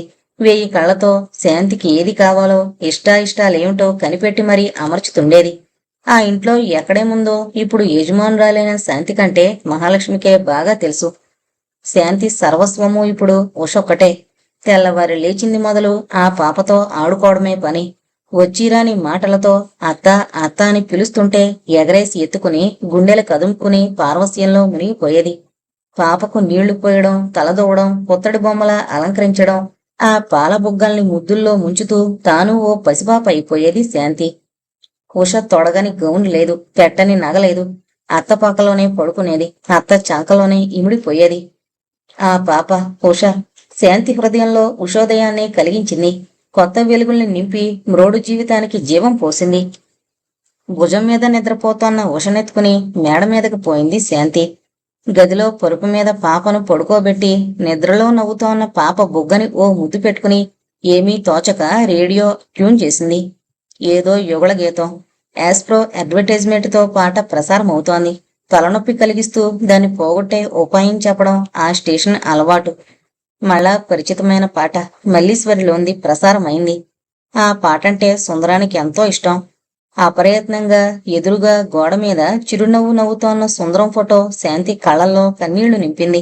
దుఃఖం కట్ట తెగినట్టు ఒక్కసారి పెళ్ళుబుకింది శాంతికి. తన సుందరం తనకి కలేడు. తనని నట్టేట్లో ముంచి తన దారిని పోయాడు. ఎక్కడి మద్రాసు నగరం, ఎక్కడ కుగ్రామం. 2 వసంతాల కిందట తానొక పేద పిల్ల, నిర్భాగ్యురాలు. ఆకస్మికంగా సుందరం తన భర్త అయ్యాడు. తరగని ఆస్తికి భాగస్వామిని చేశాడు. కాని తన ఆనందం 3 నాళ్ల ముచ్చట అయింది. చివరికి తానొక్కతే ఎడారి మొక్కలా మిగిలిపోయింది. సుందరం, సుందరం! మూగపోయిన శాంతి హృదయ విపంచి మూలిగింది. గోడ మీద నవ్వుతోన్న ఆ ఫోటో ఆమె గుండె లోతుల్లోకి పోయి అపార దుఃఖాన్ని వెలికి తెచ్చింది. ఆ దుఃఖం తీరేది కాదు. ఆ అగ్గి ఆరేది కాదు. కాలమే ఆ గాయాన్ని మాన్పాలి. కాలానికే ఆ శక్తి ఉంది. రామాలయం ముందు చేరి నలుగురు పిచ్చాపాటి మాట్లాడుకుంటున్నారు. సుబ్బారావు ఊళ్ళోకి రావడంతో కుర్రకారంతా అక్కడే పోగయ్యారు. దగ్గరే ఉన్న పట్టణంలో ఓ సినిమా హాలు ప్రొపరేటర్ అయ్యాడు సుబ్బారావు. ఆ వ్యాపారం మనకు పనికిరాదని తల్లిదండ్రులు పట్టుబట్టిన 2 లక్షలు పెట్టి ఎవరో పార్ట్నర్తో కలిసి సినిమా హాలు కట్టేదాకా నిద్రపోలేదు సుబ్బారావు. ఆ మిత్ర బృందానికి సుబ్బారావు లీడర్. వాళ్ల సంభాషణ క్రమంగా సినిమాల మీదకు తిరిగింది. ఇంతలో తిరుపతయ్య ఆ దారిన పోతూ కనిపించాడు. సిల్కు లాల్చి, మడత కండువ, గ్లాస్కో పంచ, బంగారు పిచ్చుకల ఐశ్వర్యం ఉట్టిపడుతూ నడుస్తున్నాడు. తిరుపతయ్య దేహం మీద దుస్తుల్ని సుబ్బారావు గుర్తించాడు. అవి సుందరానివి. తనను చూసి కూడా చూడనట్టు పోతున్న తిరుపతయ్య తరహా ఆశ్చర్యం గొలిపింది సుబ్బారావుకు. వెంకటేశం అందుకున్నాడు. ఎవరైనా పెట్టి పుట్టాలో, లక్షల ఆస్తి చాలక సుందరం గుడ్డల మీద కూడా ఎగబడ్డాడు మహానుభావుడు. సుబ్బారావు ప్రశ్నార్థకంగా చూశాడు వెంకటేశం వంక. వెంకటేశం ఎవరో కాదు, సుందరానికి సాక్షాత్తు అన్న, పెద్ద తండ్రి కొడుకు. ఎవరూ అడ్డం లేకపోతే సుందరం ఆస్తికి వారసుడు. తెల్ల కాగితాల మీద సంతకాలు కూడా పెట్టిస్తున్నాడటగా. కరణం కొడుకు చిదానందం మరో రహస్యం బయట పెట్టాడు. కథలుగా ఒకదాని వెంట ఒకటి అనేక విషయాలు బయటకొచ్చాయి ఆ మిత్ర బృందం నుంచి. సుబ్బారావు సందేహం మరీ బలపడింది ఆ వ్యాఖ్యానాలతో. శాంతి ఏదో విషవలయంలో చిక్కుకున్నట్టు, ఆమెను రక్షించాల్సిన బాధ్యత తనదైనట్లు అతని మనసులో ఆందోళన బయలుదేరింది. అక్కడ కూడిన మిత్ర బృందం ప్రోత్సాహంతో శ్రేయోభిలాషుల ప్రతినిధిగా ఆ సాయంత్రం శాంతిని విషయం కదిపి చూశాడు. సుబ్బారావు చెప్తున్న విషయం శాంతికేదో కొత్తగా ఉంది. తిరుపతయ్య అంత ఆప్యాయంగా పలకరించే అన్నగారు తన ఆస్తి కాజేయడానికి వలపన్నుతున్నాడా? మొదటిసారి తిరుపతయ్య మీద ఏదో అనుమానం ఆమె మస్తిష్కంలో కాలు పెట్టింది. సుబ్బారావు అబద్ధం చెప్తాడా? ఓ రకంగా చూస్తే అతనికంటే ఆత్మీయులు లేరు తనకి. ఎప్పుడైనా చెప్తే తన మనసుని సుబ్బారావుకే విప్పి చెప్పేది. గడిచిన జీవితంలో తనకు తోడుగా ఉంది ఇద్దరు. భర్త సుందరం, అతని స్నేహితుడు సుబ్బారావు. మనసులో లీలగా తోచిన అనుమానం సుబ్బారావు మాటలతో బలపడింది. కిందటి రోజున తెల్ల కాగితాల మీద తాను సంతకం పెట్టినట్టు కూడా గుర్తుకొచ్చింది శాంతికి. పొలం అమ్మకాన్ని గురించి అప్పటిదాకా ఎవరితోనో మాట్లాడి ఇంట్లో అడుగుపెట్టిన తిరుపతయ్యకు ఎదురుగా సోఫా మీద శాంతి సుబ్బారావు మాట్లాడుకుంటూ కనిపించారు. శాంతి పక్క సుబ్బారావును, అందులోనూ పెళ్లి కాని బ్రహ్మచారిని చూసేసరికి తిరుపతయ్యకు కోపం వచ్చింది. ఇదేం అల్లరిచిల్లర ఇల్లు కాదు, భోగం కొంప కాదు, పరువు ప్రతిష్ట వంశగౌరవం గల కుటుంబం ఇది. ఎన్నాళ్ళ నుండి సుందరాన్ని చూసి ఏమీ చేయలేక ఊరుకున్నాడు తాను. ఆ వెధవేషాలు తన దగ్గర కుదరవు. అహం పొర్లుకొచ్చి మిర్రిమిర్రి చూశాడు తిరుపతయ్య సుబ్బారావు వంక. అంతలో సుబ్బారావే పలకరించి అదిలించినట్టు అడిగాడు. ఏం బావగారు, శాంతి చేత తెల్ల కాగితాల మీద సంతకాలు పెట్టించారట, ఎందుకేంటి అని. తిరుపతయ్య ముఖం చిట్చిట్లాడించుకుంటూ లక్షణం లేనట్టు లోపలికి పోబోయాడు.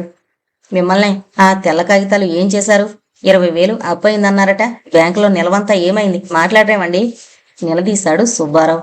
తిరుపతయ్య నీళ్లు నములుతూ నిస్సహాయంగా చూశాడు శాంతి వంక. ఆ యజమానురాలు ఉలుకు పలుకు లేకుండా అలానే కూర్చుంది.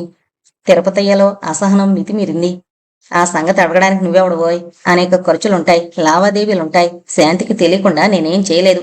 ఆవిడ ఉండమంటేనే ఉన్నాం, దిక్కెవరూ లేరు. అండగా ఉండమంటే వచ్చాం గాని మాటలు పడ్డానికి కాదు. అసలు నువ్వెవరు నన్ను అడగడానికి? ముందు బయటికి నాడు. గద్దించి ఉరిమిరిమి చూశాడు తిరుపతయ్య. నీ సంగతి ఇప్పుడే తెలుస్తానని విడిచే చొక్కా మళ్ళా తొడుక్కుని గిరుక్కున వెనక్కు తిరిగాడు. ఆగు! సుబ్బారావు కేకతో ఉలిక్కి పడ్డాడు తిరుపతయ్య.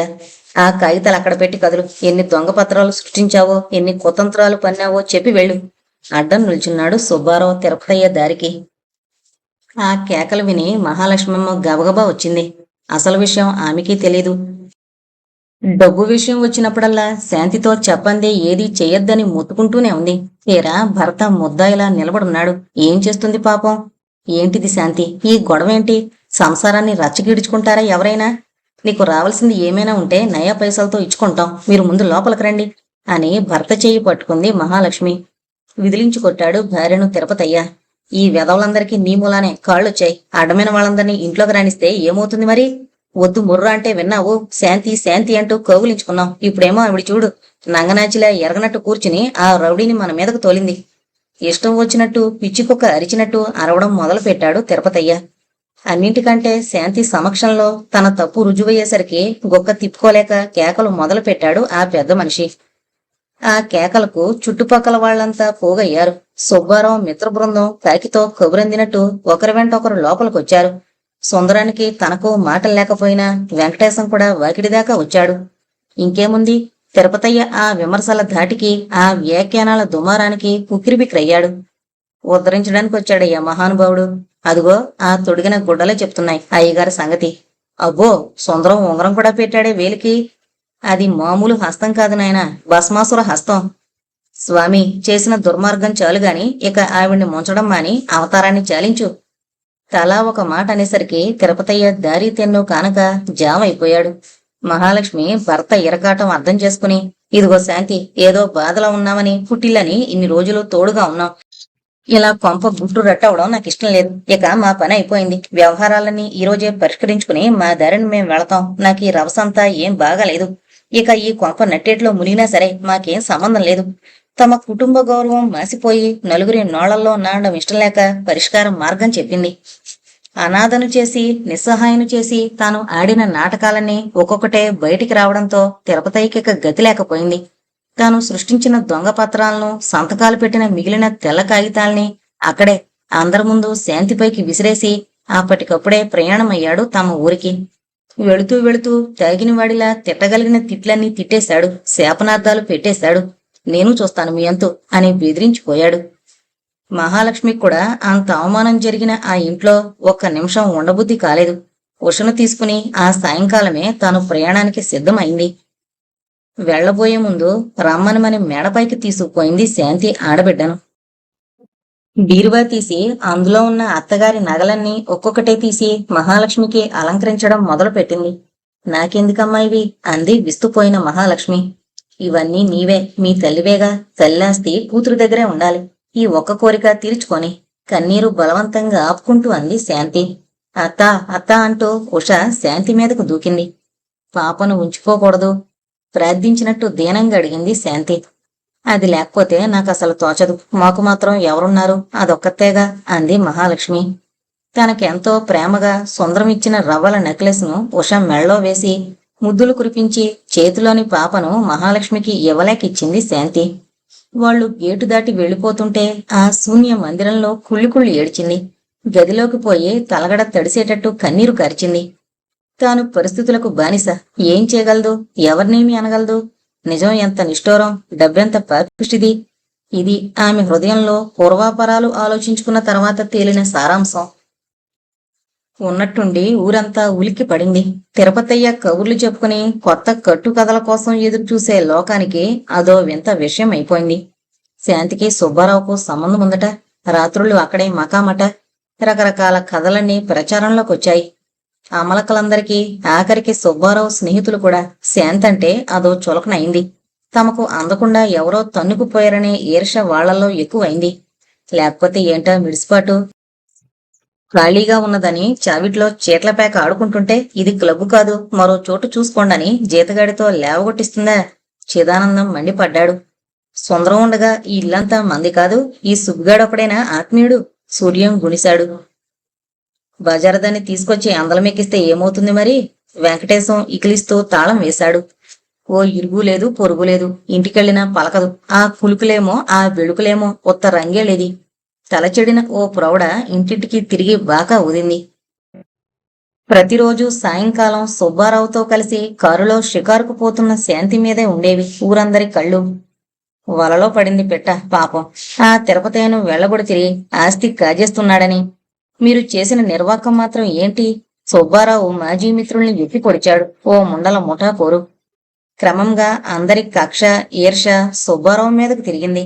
సుబ్బారావు ఆ కాకి కోతల్ని లెక్క చేయలేదు. తిరుపతయ్య మహాలక్ష్మి వెళ్లిన తర్వాత ఏకాంతంగా కుమిలిపోతున్న శాంతి కోలుకోవడమే అతనికి కావలసింది.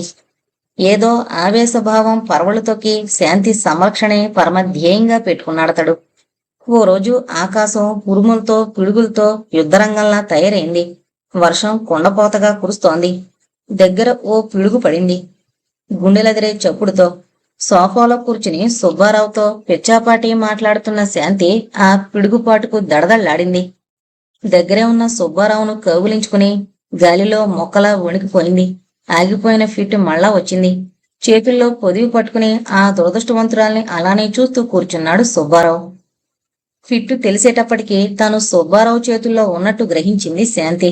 అతి చనువుగా మాట్లాడడం, కలిసిమెలిసి తిరగడం, బాధల్ని బరువుల్ని చెప్పుకోవడం తప్ప శాంతికి ఎప్పుడూ సుబ్బారావు అంత దగ్గరగా, అంత మరీ దగ్గరగా చేరలేదు. సుబ్బారావు అంటే శాంతికి మొదటి నుండి అతి సన్నిహిత భావం ఉంది. అసలు తన హృదయాన్ని మొదట ఆకర్షించింది సుబ్బారావే. దైవవశాత్తు పరిస్థితుల ప్రాబల్యం కొద్దీ సుందరం అర్ధాంగి కావలసొచ్చింది. ఎంతో సిగ్గుపడి దూరంగా జరగబోయింది శాంతి. కాని సుబ్బారావు బలమైన బాహువు, పొదివి పట్టుకున్న బాహువు ఆమెనింకా దగ్గరకు లాక్కుంది. బయట కుండపోత వర్షం, ఉరుములు, మెరుపులు, విసిరి విసిరి కొడుతోన్న చలిగాలి, ప్రకృతి తీవ్రంగా విజృంభించింది. ఇద్దరిని ఆవహించింది ఏదో దివ్యానుభూతి. ఇంతవరకు పొందని పారవస్యం. వేడి నెత్తుటి గలగలల్లో పొడిచిదనం నాలుకలు చాచి తన కోరికల్ని తీర్చుకుంది. జరగకూడందేదో ఆ నరాల ఉద్రేకంలో జరిగిపోయింది.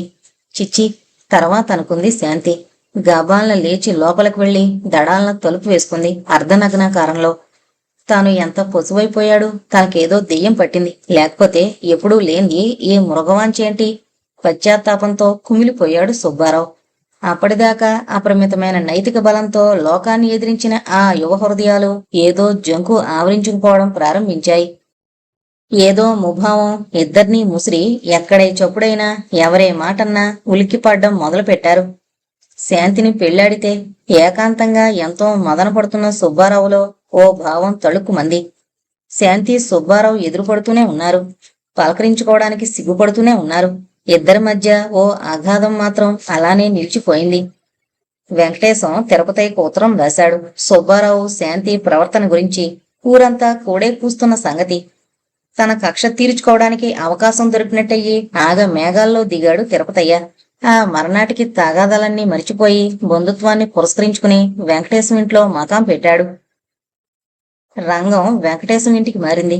సుబ్బారావు స్నేహితులు కూడా గూడు పుటానికి అక్కడికే రావడం మొదలు పెట్టారు. మనుషుల్లో ఎవరి స్వార్థం వారిది.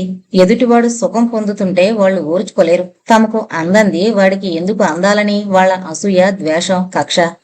అప్పుడే శాంతింటికి వస్తున్నాడు సుబ్బారావు. ఎదురుగా గేట్లో పులిలే కనిపించాడు తిరుపతయ్య. ఏదో గుండె బలం తగ్గినట్టు అనిపించింది సుబ్బారావుకు. ఆ పక్కనే పార్కు దగ్గర వెంకటేశం, చిదానందం ఓ గుంపు తొంగి చూస్తోంది. వాళ్లంతా ఒకనాటి తన స్నేహితులు, తన వెనక అండగా ఉండి ప్రోత్సహించిన మిత్రులు. ఇప్పుడు ఆకలిగొన్న తోడేళ్లలా తన నాశనానికి ఎదురు చూస్తున్నారు. శత్రువుల కంటే క్రూరంగా తయారయ్యారు. ఎంత విచిత్రం! అంతా గమనించాడు సుబ్బారావు. ఎక్కడికి? గేటు వద్ద నిలబడిన తిరుపతయ్య లోపలికి పోబోతున్న సుబ్బారావును నిలైశాడు. తనను పలకరిస్తాడని గాని, అలా మీద మీదకొస్తాడని గాని సుబ్బారావు ఊహించలేదు. తెల్లబోతూ అలానే నిలబడ్డాడు. యారా, నన్నేదో అన్నావే, ఆస్తి కాజేయడానికి వచ్చానని. ఇప్పుడు నువ్వు చేస్తున్నదేంటి? దాన్ని వల్లో వేసుకుని ఇల్లంతా భోగం కొంప చేశావు.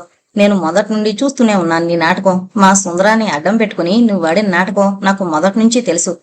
ఆ ముండమొగం చూస్తేనే తెలుస్తుంది ఎవరికైనా చెడు బాకీదని. అర్ధాంతరంగా సిరబ్బి కులుకుతుంది. ఇద్దరూ కలిసి మా సుందరాన్ని నాశనం చేశారు. పాపం ఎప్పటికైనా బద్దలవుతుందిరా. ఇప్పటిదాకా ఆడిన భాగవతం చాలు. గెటౌట్, ముందు బయటికి పో. ముందు కడుగు వేశావంటే కాళ్ళు విరగొడతాను. సైందువుళ్లా అడ్డుపడి నోటికొచ్చినట్టు మాట్లాడుతున్న తిరుపతయ్య మీద సుబ్బారావు కోపం ఆపుకోలేకపోయాడు. మేడ మీద రెండు కాతర నేత్రాలు భయకంపితాలే కనిపించాయి. అప్పటిదాకా సుందరం రాసిన డైరీ చదువుతూ ఏవేవో ఆవేశ భావాలతో మునిగిపోయింది శాంతి. ఓ చోట అండర్లైన్ చేసిన మాటలు మళ్ళా మళ్ళా చదువుకుంది. శాంతి, స్వార్థం లేని మానవుడు ఉండడేమో. నువ్వు త్యాగానికి ప్రతిరూపానివి. నా అదృష్టం కొద్దీ దొరికావు. ఎప్పుడో ఒకనాడు అకస్మాత్తుగా నీ నుండి శాశ్వతంగా దూరమవుతానన్న సంగతి అందరికీ తెలిసిన కటిక నిజం. తెలిసి నా నోటి గుండా చెప్పలేకపోయాను. నా జన్మే అటువంటిది. కాని తర్వాతొచ్చే బాధలకు భయపడకు. నీ ఆత్మకు నచ్చిన పద్ధతి అవలంబించు. లోకులు కాకులు ఎవరేమైనా అనుకోని నీరసపడకు. బ్రతికినా చచ్చినా నా ఆత్మ ఎప్పుడూ నీ శుభాన్నే కోరుతుంది. నేను సుబ్బారావు వేరు కాదు. వాడే నేను, నేనే వాడు. అలా పెరిగాం. జీవితం ఎవరికీ శాపం కాకూడదు. సుందరం డైరీలో రాసిన ఆఖరి వాక్యాలు మననం చేసుకుంటున్న శాంతికి కింద కేకలు వినిపించేసరికి లేచొచ్చింది. చూస్తే కింద తనను గురించే, తన కారణంగానే పెద్ద ప్రళయం.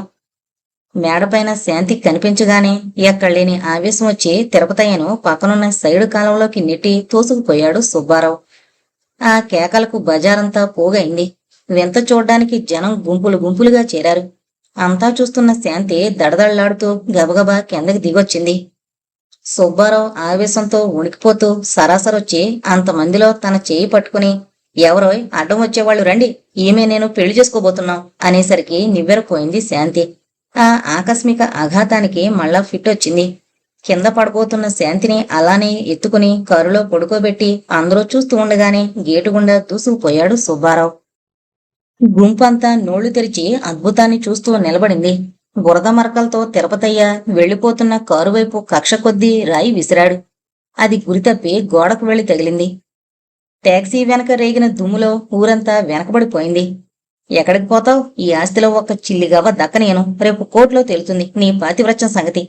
ఇష్టం వచ్చినట్టు తిడుతోన్న తిరుపతయ్య చుట్టూ 10 మంది చేరి ఆ విమర్శలో తమ పాలు కూడా పంచుకుని శాంతిని, సుబ్బారావుని దుమ్మెత్తిపోశారు.